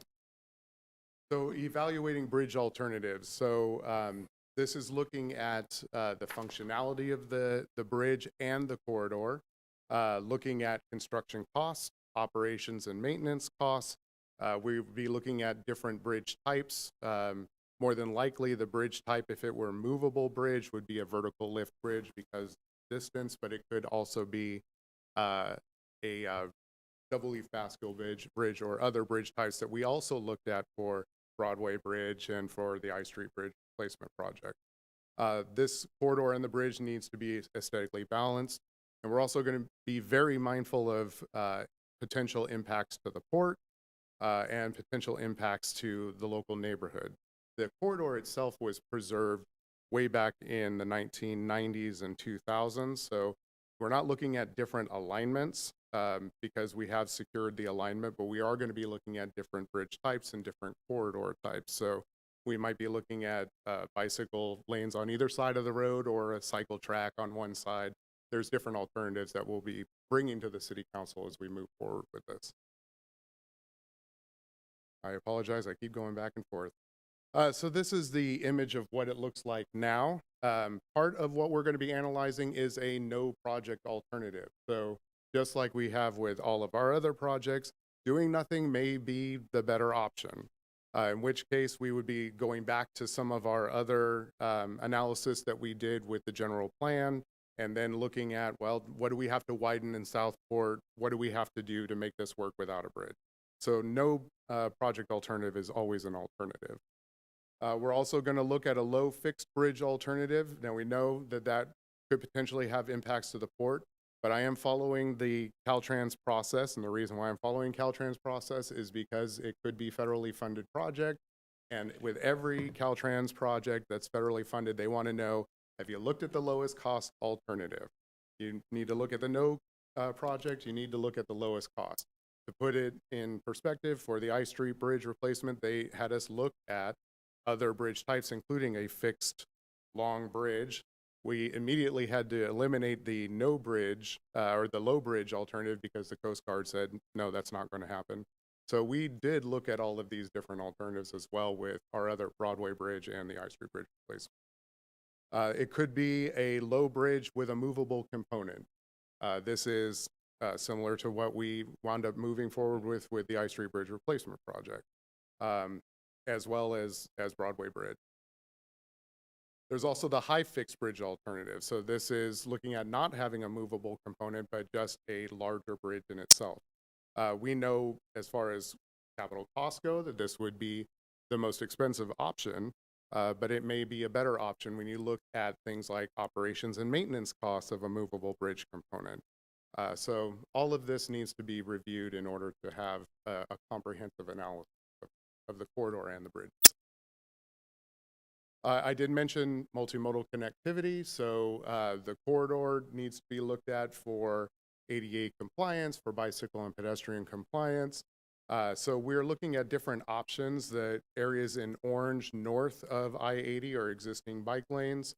We're looking at alternatives to potentially connect. One may be to eliminate one of the vehicle lanes, that's southbound vehicle lane from West Capitol to Enterprise, in order to put in bicycle and pedestrian cycle track. The other option is to go past Starbucks and go underneath I-80, working with Caltrans. That's the blue alternative that we're showing there. That could also be a potential. And we're also looking at potentially a bicycle and pedestrian bridge that goes over Lake Washington, because right now that segment is very narrow and there's sidewalk on one side, I believe. And so that actually has to be addressed as well. We can't just look at this in a vacuum. So there are multiple bridges that have to be considered here. Community engagement is going to be important. This is project approval and environmental document. That means I have to follow the standards for that, which means community engagement is going to be an integral part of this. Not only for reaching out to folks and getting input on the project, but also for the environmental document, and then also for the design process. So there's going to be multiple iterations of us reaching out in the community, including working with community-based organizations, stakeholders, including the port, working with appointed representatives and elected officials. So that includes going to the TMI Commission, that's Transportation, Mobility, and Infrastructure Commission, Planning Commission as appropriate, and other commissions, potentially even parks when you're talking about bike lanes and other facilities. So again, the staff recommendation, we're asking that the City Council authorize award of the professional service contract with HDR. We did follow a federal procurement, so there were two responses, TY Lin and HDR. We went through a very heavy interview process on that, and after the scoring, HDR came out on top on that. So we're asking that their contract, which was $3.494 million, be authorized along with $265,990 contingency. That's a negotiated contingency. The port did authorize transfer of funds in the amount of $1.35 million, and then we have looked at projects that aren't going to be moving forward in the near term, that were previously funded, that we would be asking the City Council to allow us to use those funds for this, and then we would just come back in the midterm budget to backfill funding for those projects. We did work with Finance Department on that in the City Manager's office. The remaining $1.32 million required to complete the project, we would be putting through the midterm budget process for City Council consideration. And that concludes the presentation. Happy to respond to any. Jason. I have one Yes, question. Member Sophia Hall. Thank you, Jason, for that presentation. This is the first bridge project that I picked off as a city council member, and I'm glad that we have you and expert walk through this. It's wild to me that we've been talking about this since 1970, and that construction could possibly be in a perfect world 2030. My question is, when the consultants come back with bridge proposals, and I'm assuming dollar amounts attached to them, in 2025, how will they anticipate the possible increased costs that could happen between the design phase and the actual construction phase? We had to do that with I Street Bridge, with Broadway as well. So what we do is we escalate the costs. So you look at what are the current costs today, based on they call it the ENR. So you look at the engineering inflation costs that could potentially occur, and then you just project into the future what those costs would be. So for Broadway Bridge, for instance, at the time, it was estimated to be around a $200 million bridge, but by the time you escalate it out, it wound up being closer to $300 million. Same thing with the I Street Bridge, although that has now since been delayed and costs have increased on that. But we've also gone back throughout the process to make sure that in the design phase as well, we're going back and re-looking at everything. So this is the project approval environmental document phase. So that means we just get through preliminary engineering, that's the 30% design completion and the environmental approval. Then we need to go back for what they call the PS&E, that's the plan specifications and estimates. And that's when we go back again and look at the costs, refine everything, go through the 80%, 90%, 100% design, and then we refine the costs again, and then we go through the right-of-way process. So all of that has multiple iterations of us going back and then truth checking and making sure that we are absolutely certain of where we're moving forward.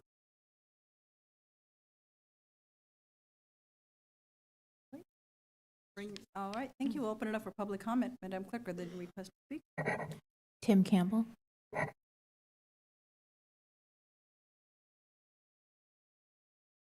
Good evening, Madam Mayor, City Councilwoman. I just have a couple comments. The ILW Local 18, Longshoreman, we support the bridge. Just got to lift or be high enough to get a ship under. We'll go to bat with you guys. We really want this to go through, but this isn't necessarily a port issue. It's a truck issue. And we have a lot of congestion in West Sacramento, especially at the Harbor Industrial intersection, but that doesn't all go into the Port of West Sacramento. So I think we should be clear on that. We hear about the port is causing a lot of this. The port isn't causing a majority of it. Port is causing the minority of it. We have a lot of trucking logistics up and down that whole corridor. That's a heavy industrial area. Yes, we do need some help. Yes, we do need that bridge. Yes, we will support it. But I think the port's kind of getting a bad rap behind this. And last time at the last Port Commission meeting, we heard there's $950,000 that's going to be going over to the planning part of this, and then all these other monies coming out of the port fund. And this is kind of my first hearing of it, and I'm a little confused on which two projects that we want to transfer the $1,335,000 out of, and what were those projects and what did they go for? So that's all I have on this, but we are in support of the bridge lifting or big enough to get under. But we have multiple stakeholders at the Port of West Sacramento. We have Two Rivers as a stakeholder. We have Cemex as a stakeholder. Our Friends in Rice and Agricultural stakeholders. And of course, the longest term stakeholder at the Port of West Sacramento is the ILWU. So we're really looking to partner with everybody on this, but we have to be ensured that it's going to lift. So I'm just waiting to hear the bridge is going to lift. That's my concern. Thank you. We have no additional requests to speak on this item. Closing the public comment, bringing it back to the members. All right, Mayor Early. So thank you very much for that report and that presentation. It was helpful. I don't know, can I technically say this is my first kickoff bridge? Did you do the ice cream bridge? I mean, like, did I do the ice cream bridge? I feel like I came in kind of in the middle of You're it. a freshman here anymore. I'm a veteran. I did have the opportunity, and I do say it is an opportunity to actually campaign 3 years in a row. So I campaigned in 2020, and I went door to door despite what was happening with COVID. It was more of a like speaking to people from 15 feet away, but you know, some people open their doors. In 2021, I had an opportunity to go door to door. That was a little bit closer, but I got a chance to speak to folks, again, across the city. And then in 2022, I had an opportunity to campaign, actually just in Southport. And what I will tell you, things I heard in being that close to community, and actually, again, going door to door to door to door, I heard a lot about traffic. I heard a lot about housing and folks being unhoused, particularly in 2022, people quite frankly had enough. And I heard about our roads. I heard a lot about our roads, particularly in Southport, right? Because in 2022, I was campaigning only in the Southport area, right, up and down. And so when you talk about Enterprise Crossing, when you talk about Southport, when you talk about Industrial, when you talk about Harbor, these are roads that I drive every single day and that the community that elected me, quite frankly, drive every single day.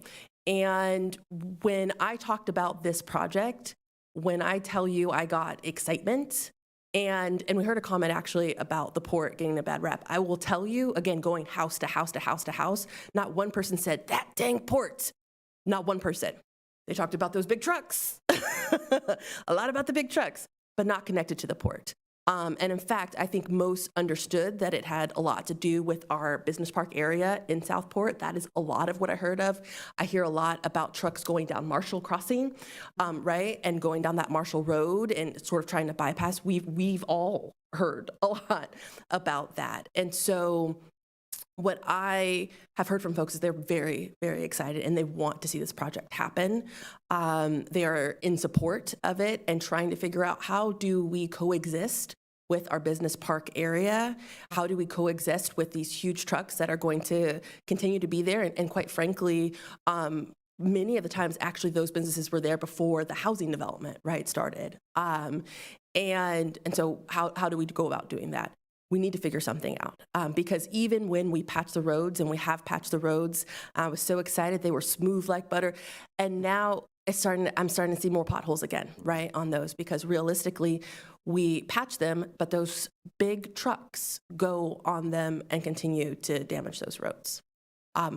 I really want to see this project happen. I know my neighbors really want to see this project happen and our community want to. And the longer we wait, the more expensive it gets.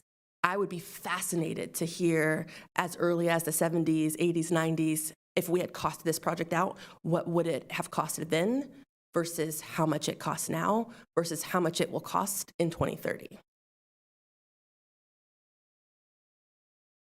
Just really quick, I wanted to thank you. Great report. And you have the outreach and community input portion that I always ask about. Excellent. Thank you. Yeah, thank you. Thank you, Madam Mayor. Echo my colleague, Mayor Pro Tem Hurley's comments on concerns from the community. I remember sitting down with somebody during my recent election, and I asked them, I was like, what do you think the number one concern is with Sacramento, in West Sacramento? Somebody, he was like, it has to be police. It has to be police. I said, actually, it's roads. Almost every door I knock on and people I talk to, it has to do with roads. And I will say this council has heard the community. And in our first strategic planning in our council, we put $12 million towards infrastructure. We've launched complete streets from Sacramento Avenue. Harbor Avenue is in redesign as well. And this project to me is a step in the right direction of continuing to emphasize our infrastructure and prioritize getting people around West Sacramento better. Like, I think this is bigger than a bridge, and you did a really nice job in your purpose and need slide to touch on all the different things that this bridge is about. It's, to alleviate congestion, it's a connector, improve freight and movement, bike lanes, getting people out of their cars and onto the bikes, with the new Sycamore Trail, how are we going to connect the north to the south? All of this great stuff, reducing trip miles. I want to alleviate traffic and congestion in West Sacramento. And I will tell you, as a resident of District 4, with the Mike McGowan Bridge and the Village Parkway connector, that absolutely alleviated traffic in my neighborhood. And I absolutely know that this will do wonders for District 4, Bridgeway Lakes, Bridgeway Island, for folks not just going to Davis, but to going downtown. And so I'm absolutely supportive of moving forward with this. I'm looking forward to the studies. I'm not looking forward to the costs. But I think this is a really exciting time for West Sacramento right now to have these conversations about how we can do better about getting people where they need to go safely. So thank you for all your work on this. Let's kick this off. Well, thank you, Jason, for today's presentation. I do have one quick question regarding looking at the bridge lift versus the fixed. There was a question that I recall that came up when we were pitching for federal funding for the I Street Bridge, and the question was, can you explain, because it's a higher cost, can you explain why this bridge is a lift bridge? And your response, I think your response was because the Coast Guard required it. And I'm curious to know, do you think that the Coast Guard would will have any kind of input? The Coast Guard will definitely have input. So this is still waters of the U.S. This is navigable waters of the U.S. So the Coast Guard absolutely has to have input on this because they still have jurisdiction. So just like we did with Broadway Bridge, like we did with I Street Bridge, Coast Guard is actually the first federal agency that we contact in order to initiate the discussion, because not only are you looking at the bridge design from is it a lift or is it not, you have to actually look at the navigation of the shipping that goes through there, the size of the ships, how they're actually traversing through the water, the currents. You may recall I Street Bridge is much wider, I believe at 280 feet for a span versus I believe it's 175 feet for a span for Broadway, but you're crossing the same river. The reason why is because the confluence of the American River with the Sacramento River, even though it's upstream, creates a certain kind of current that actually requires the ships to be able to go in at more of an angle. So that requires a greater width. So just these small details that may seem small, when I'm talking about them, but they're actually extremely significant. So we have to make sure that we do our homework, we work with them. With the Coast Guard, we actually had them out on the water. I unfortunately didn't get to go out on the water. I would have loved to. But they dropped buoys, and then they brought in a barge, and they actually went through back and forth to determine, yes, we can freely navigate through this safely and effectively. And so there's going to be this is why this is a 3-year process, because it does involve a lot of detail, it involves a lot of agencies, and involves a lot of outreach. So we're going to have to make sure that we dot our I's and cross our T's and do everything that we had done previously with our other bridge projects. Okay, thank you. And then with the I Street Bridge, we are having a hard time getting that federal funding. What opportunities do you foresee, or what do we need to do to secure federal funding? First and foremost on this is I need to secure enough funding, at least at the regional or state level, in order to kick off the final design process. The best thing that we could do is find a federal source. So if it's infra, if it's MEGA, if it's RAISE, and if it's any of our other, there's a new bridge program that actually is going to be coming out relatively soon, not the Highway Bridge Program, but a different one from the Biden administration that would allow us to potentially apply for. I haven't gotten a lot of details about it. I've just heard about it, so I'm going to be looking into it. Once we are able to secure some kind of federal tie, we can move forward with NEPA process. That's the National Environmental Policy Act, similar to California Environmental Quality Act, and we can take care of those at the same time. We ran into this issue with the deck conversion project where we didn't have a federal tie. We received a lot of state funds, a ton of state funds, but we didn't have federal funds, which is required for Caltrans to actually review something called the PES form and actually kick off the NEPA process. I'm being a little in the weeds here, but the biggest thing is going to be for us to continue pushing to secure the federal funds needed to get through the final design phase and the NEPA phase. And could the planning of the Enterprise Bridge surpass even getting federal funding for the I Street? I'm going to say probably not, because I know this council's priority is the I Street Bridge because we've gone so far into it, and our partners, City of Sacramento, are actually leading that project, and they are 100% behind getting funding for that project. So obviously it's at this council's discretion, but if asked Sacramento, they're going to say this is the #1 priority. And so we're very, very close to getting that fully funded and completed. And we're approaching the end of our final design phase, and we're already in right-of-way acquisition. So that means the clock is ticking on that project. We absolutely must have the funding completed so that the work that we've done to this point is not for naught.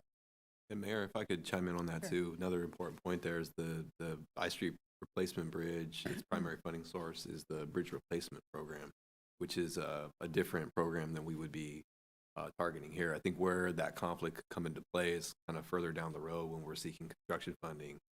If I Street is still, still pending at that point, could foresee a situation where there's the same federal funding source for additional funding that would be eligible for both bridges. And I think that's Jason's response is correct. At that point, it would be a matter of prioritization by the current city. But the primary funding for the I Street Bridge replacement would not be in conflict with this project because this isn't a replacement. Right, no, I'm not worried about the funding. Yeah, it's future. Yeah, I'm just talking about how that is so challenging. And there will be leadership changes, in Sacramento, and so I don't know what. It's not just if I could add, it's not just City of Sacramento either. It's also SACOG that's fully in support of getting that bridge funded. In fact, they just identified what their regional priorities are for cap to cap. I Street Bridge is top of the list. Finally. Yeah. It wasn't there last year. It wasn't there last year. It is this year. Okay. So, and I have had a lot of conversations with them, staff at SACOG. And in fact, when I was, we had applied for regional funding for this project to SACOG, and SACOG had gotten back to me and said, your guys' priority is still I Street Bridge, correct? I said, absolutely, that's our priority. And then they said, okay, well, that's still our priority too. Oh. So, rest assured that the whole region is making sure that we are moving in a positive direction on the I Street Bridge replacement.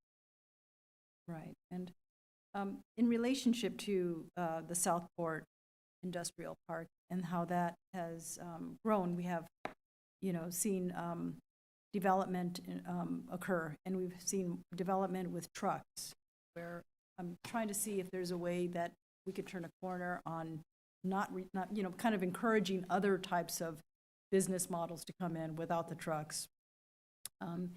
Because what was described as the Marshall Crossing is illegal, and we just don't have the manpower to be enforcing, the road, the laws, so they don't be driving around in neighborhoods, which is not legal. And I just think that we could do a little more to encourage other types of businesses to come in versus truck or just industrial type of businesses that require trucking.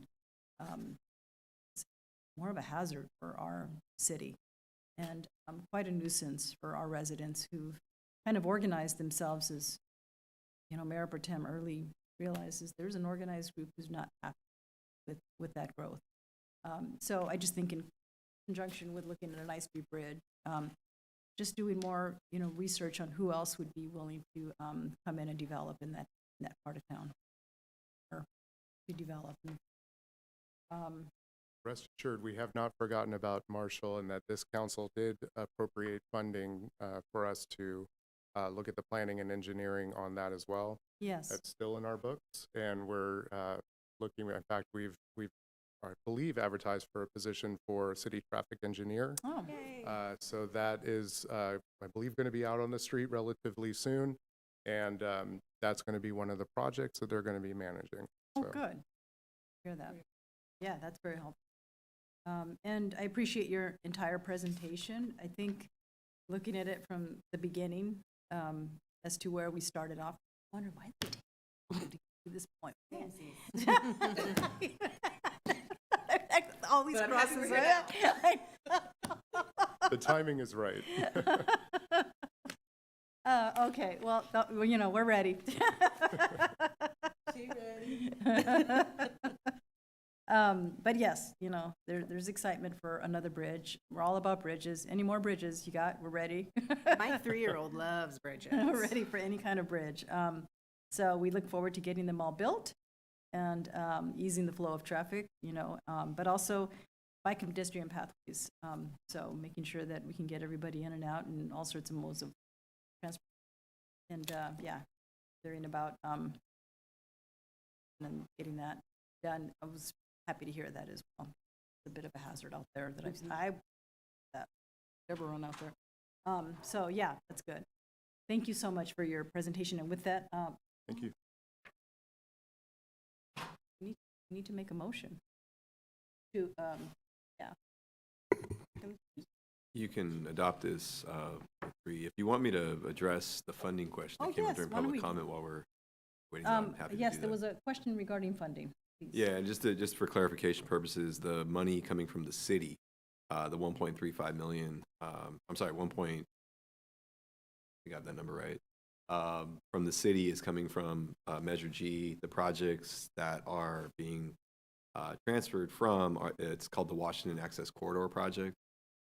That's a project that's affiliated with the River One development, so it's not that it's not going to happen, it's just timing. So our staff has looked at projects in terms of cash flow, so the transfer is coming from there. That's only concerning city funding, not port. Port funding has been allocated at the last port. Right. Okay. Early moves to adopt. I'll second. Right.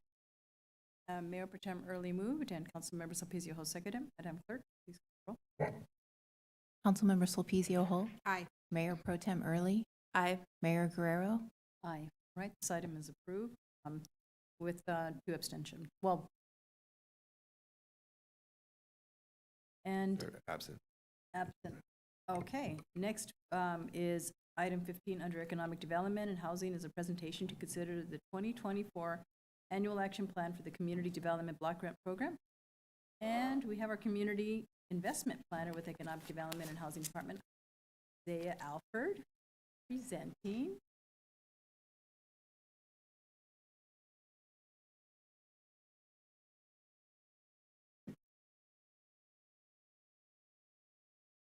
Good evening, Mayor Guerrero and members of the council. My name is Isaiah Alford. I am the Community Investment Planner in the Economic Development and Housing Department. The purpose of this presentation is to provide the council information on activities for the Community Development Block Grant funding. After the presentation, staff respectfully requests the council to provide direction on proposed activities for the 2024 Annual Action Plan.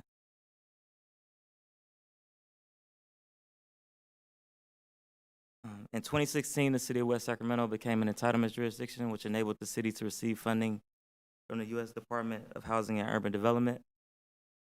A requirement of the CDBG program is to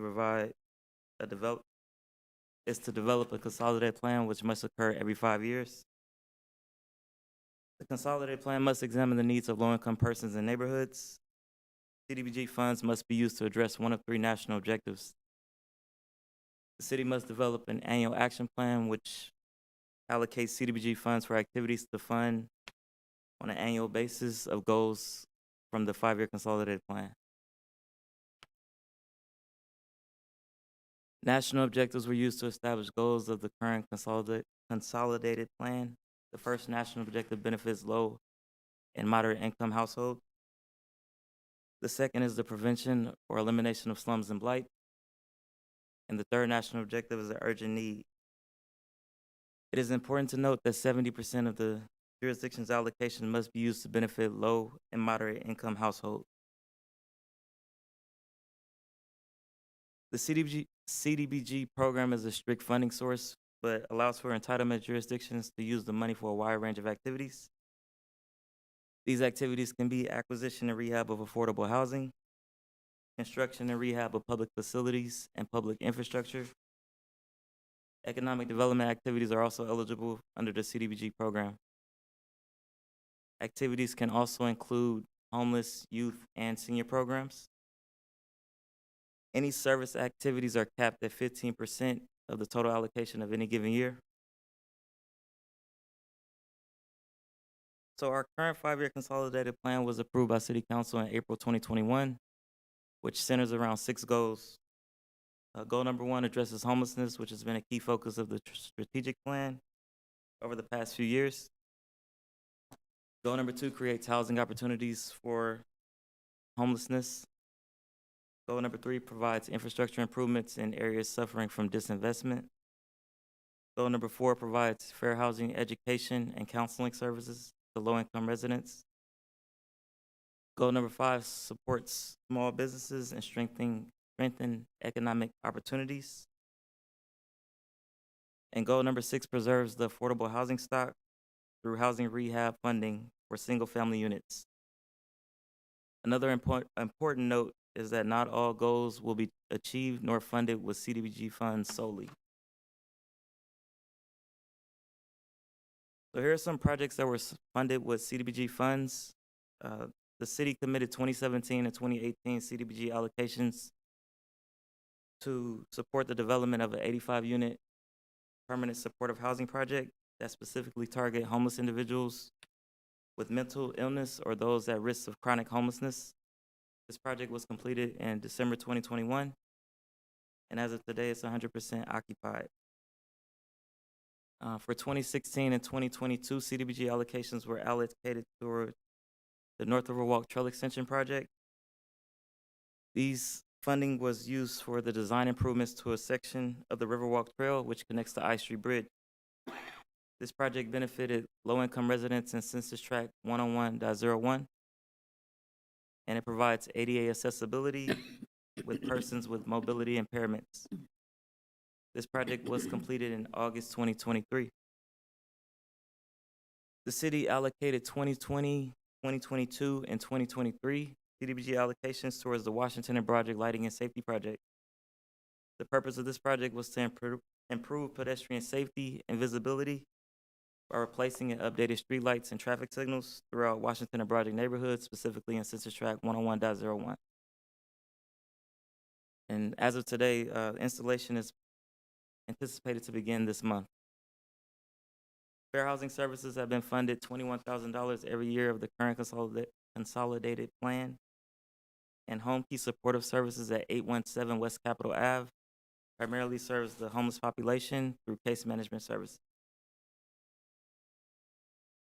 So how are activities selected? Not all eligible projects are good uses for CDBG funds due to federal regulations. Staff attempts to be strategic and use CDBG funds on projects that are ready to move forward and will not expend an undue amount to meet federal requirements.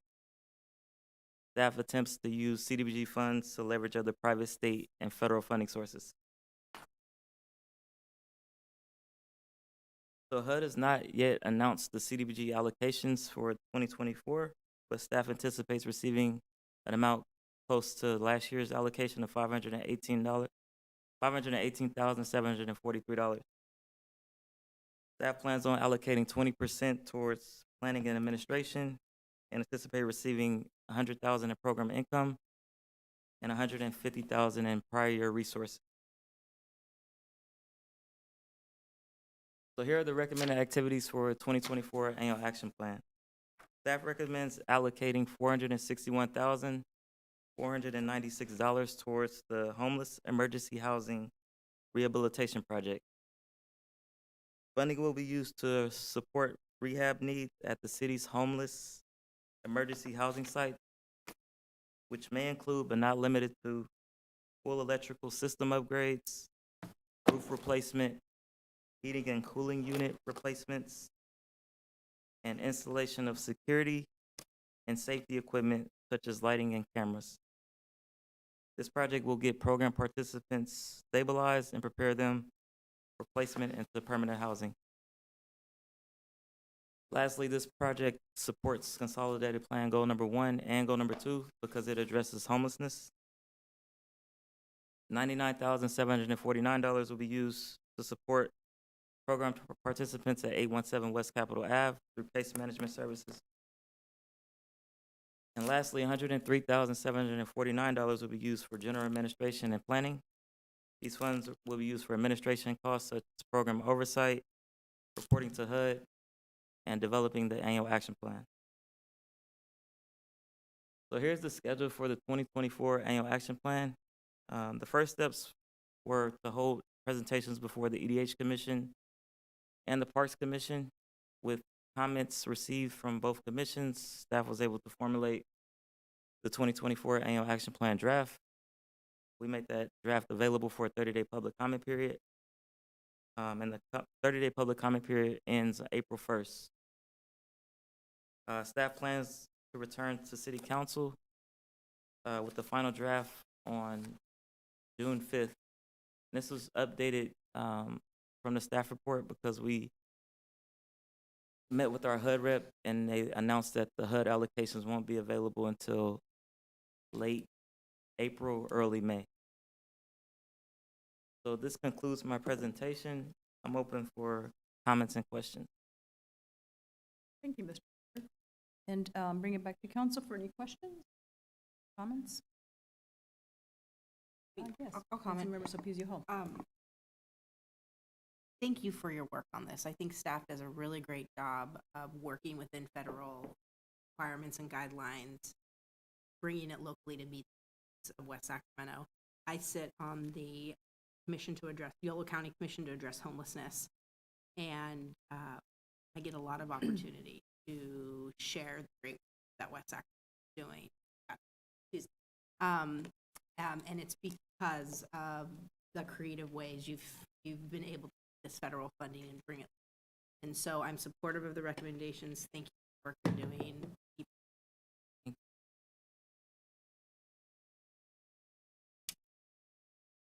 Okay, and sorry, I just wanted to make sure that we can't speak, but just want to say that we also had an opportunity to share with HUD last week some of the great work that CDBG has delivered. Currently, also with Project Home Key and with other programs, they were impressed with the work that has been achieved over the years, the creativity.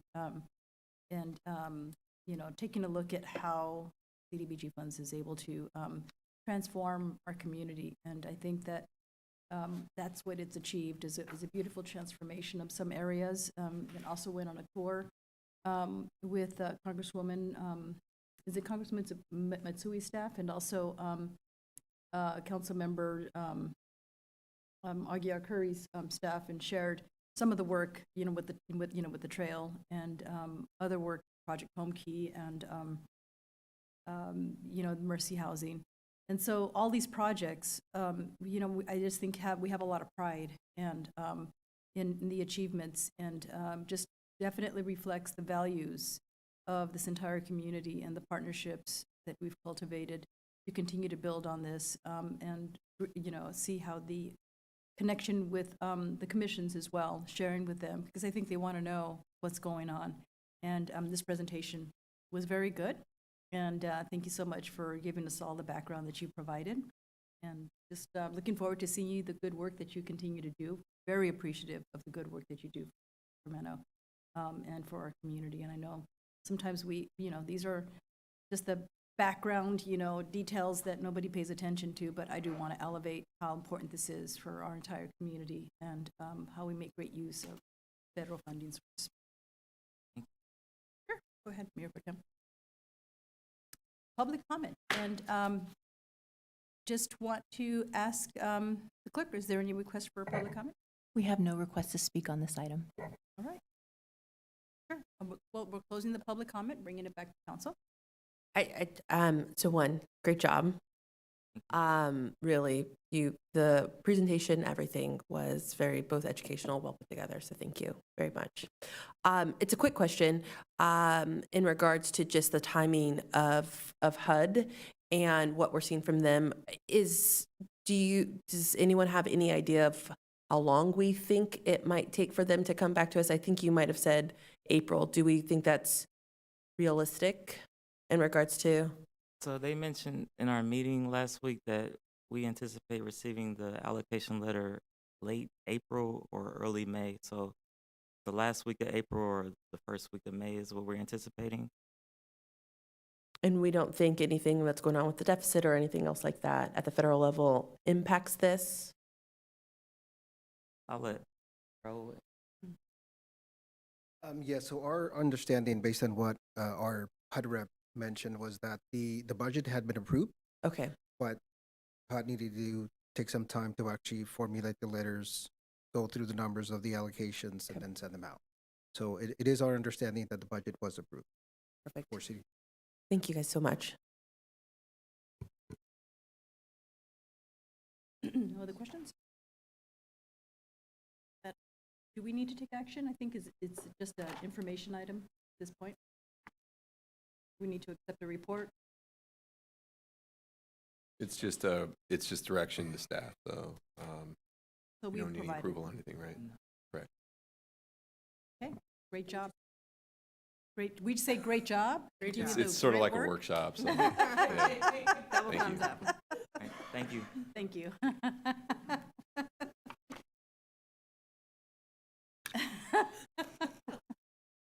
Okay, next we'll go to our general, that was the last item, for our hearings, or regular agenda. We have our general administration, function part 2. Do we have any council reports from our council segment? I do. Yes. Thank you, Madam Mayor. The Executive Commission to Address Homelessness has been very busy. In the last 2 meetings, we had a regularly scheduled meeting and then a special meeting. We've awarded over $3 million to organizations to address homelessness. The first meeting I'll mention is short-term emergency aid, $50,000. Yolo Crisis Nursery, $123,000. Fourth and Hope, $53,000. Yolo County Children's Alliance, $130,000. And just on Tuesday, we awarded $2.8 million to Bay Area Community Services to purchase property within Yolo County and build scattered site type model for homelessness, for housing for homeless. They have incredible track record in the areas that they have served, and this is a way for Yolo County to build its inventory. So exciting time to see what these look like. One of the comments I brought up, really important that our local jurisdictions are involved in the conversations with the county about site selection, and so that we have an active role in the conversations about what properties they're buying, where they're buying it, to make sure that it's a great fit for the program that they're trying to execute. And then a quick update on the Yolo Basin Groundwater Agency. For the last several months, maybe even over a year, we have been working on our ag well permitting process. And I know more about agricultural wells in Yolo County than I thought I would ever know. But we have just approved a new two-tier program for folks with new agricultural wells, try to keep the costs low. So there will be initial tiered approach, what will be reviewed by staff. And if it follows a certain flow chart, then they'll have to bring in a hydrologist. But big conversation has always been, how do we keep these costs down for these types of new agricultural wells? And I think the team did a really great job in the last year or so developing that. So I'm not sure if anybody in the room or watching is ever going to have to deal with that process, but there is now a great process that I look forward to continuing to see how it is implemented. And those are my updates. Yes, Mayor Early. We have been very busy with our YOLO 80 expansion, or the tolling lanes. Tomorrow we will have SACOG actually coming to Woodland to do a tour of some of the transportation work that we have happening in Woodland. As well, tomorrow in San Jose, there will be a committee hearing that will vote on whether our project is allocated the $100 million that we need in order to continue to have that project move forward. And so we will be advocating for that work as well during the day. Thank you so much. Mm-hmm. Mayor, my meeting with the Yolo Solano Air Quality Management District is canceled, so I don't have a report.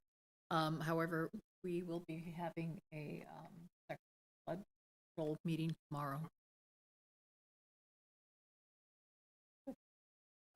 For the February SACOG, we approved the unmet transit need findings for the Sacramento Regional Transit District for Sacramento, Sutter, Yolo, and Yuba counties. And then we also approved the Blueprint Environmental Impact Report request for proposals.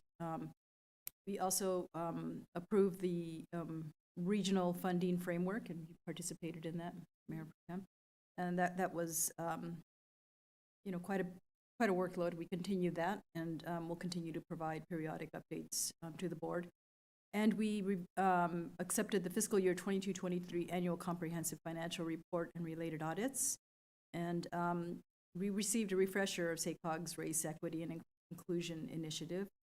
Unfortunately, I missed the last meeting because it also overlapped with the League of Cities Sacramento Regional tour in Loomis and presentations that happened there.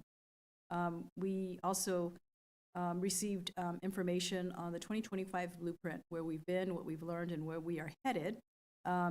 And they are continuing to provide luncheons. If you wanted to participate in learning more about the blueprint, you're more than welcome to participate. Listen in, just go to the SACOG website, take a look at that.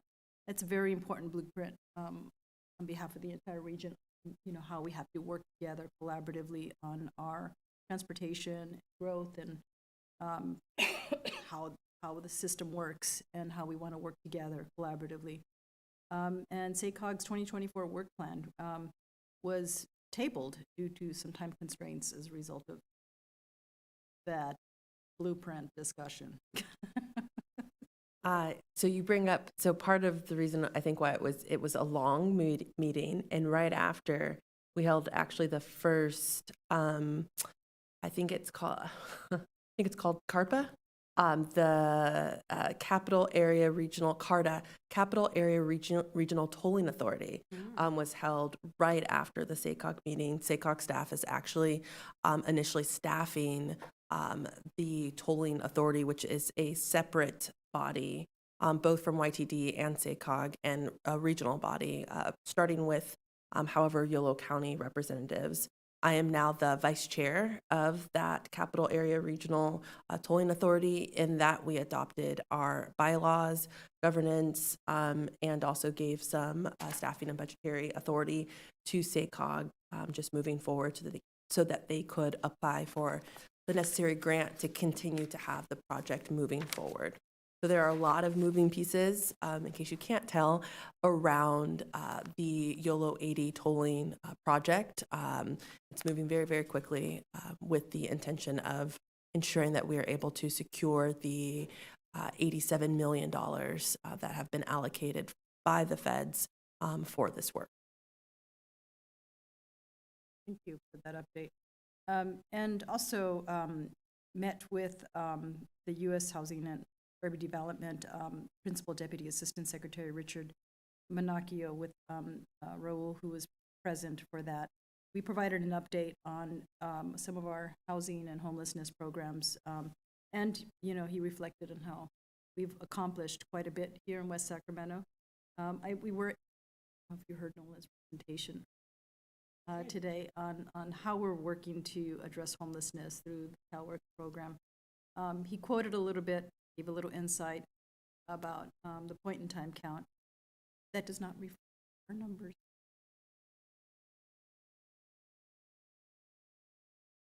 Has decreased. Yeah. So we're looking forward to that update. He wasn't able to pull it all up for us, but that's a big, we can't talk about it publicly, but you know, he just shared the broader number. And so with that, I think, you know, we also had the Sacramento Valley Division go to Loomis, and we received several presentations. One is from the Office of Emergency Services, and I shared it with staff, sharing with us on climate resiliency and grant opportunities, which we can use for shade structures or ways to reduce, you know, heat. And I think there is, you know, I think embracing more on how local jurisdictions can have more of an impact to reduce the impact, climate change impacts, both cold and, you know, heat.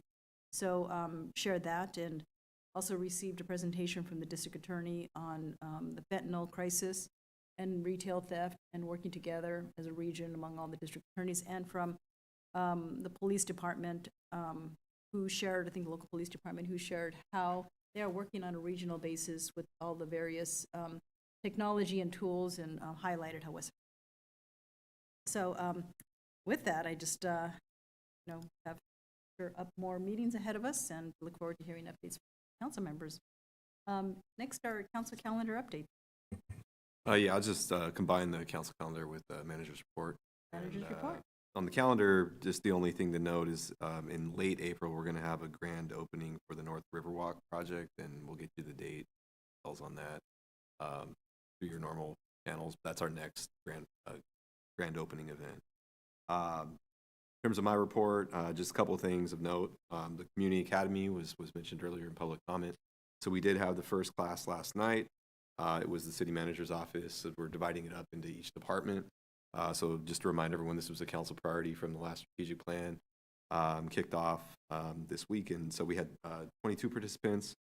You'll be pleased, hopefully, to hear that the geographic distribution of those participants was throughout every residential neighborhood in the city. So that was great to see that level of participation.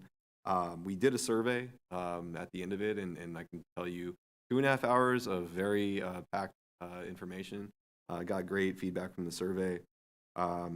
The overall program has participation, like I said, from every department. So I just want to thank all the staff, not just who were there last night, including Jennifer and Paul and John, but also everyone who's been involved in setting this thing up. I think the council will be proud of the work and the results of it. Especially thank you to Kaisa Miller and Katie Rogers, though, and our staff leads on the program. And then the last thing I'll mention is next week. So Congresswoman Matsubi is going to be in district. One of the things we're fortunate that she does while she's in town around this time is she makes it a point to meet with the staffs of each of the cities she represents. So we'll be doing that next week, and it's really just a chance to go over at a more technical level some of the federal priorities that we have. You're all aware what those are, but Doug is getting us ready for that. That meeting, I think, occurs on Thursday. So wanted you to be aware of that. That's all. Thank you. City Attorney report. Nothing to report. Staff direction from city council members. And future agenda item request by council. Okay, and I will be having an announcement, hopefully at the we will be receiving, and I'll bring that to and once I can speak about it publicly, share it with you. I can work together with you about that. I'm really Mayor, excited. Can I just do a quick plug Yes, for you Earth may. Day? Okay. Earth Day. Thank you. So West Sacramento Earth Day Spring Celebration will be March 30th. And they have so many great, I went last year, so many great activities for the whole family. Egg hunts, West Sacramento Fire Department's going to be there, and just a lot of great food. Rain or shine. About it. With that, I'll accept a motion to adjourn. So moved. Okay, Councilmember Sulpicio Hull moved and Councilmember Alcala seconded. Madam Clerk, please call the roll. Councilmember Sulpicio Hull. Aye. Councilmember Alcala. Aye. Mayor Pro Tem Early. Aye. Mayor Guerrero. Aye, we are now adjourned. Thank you very much. Good night, everybody.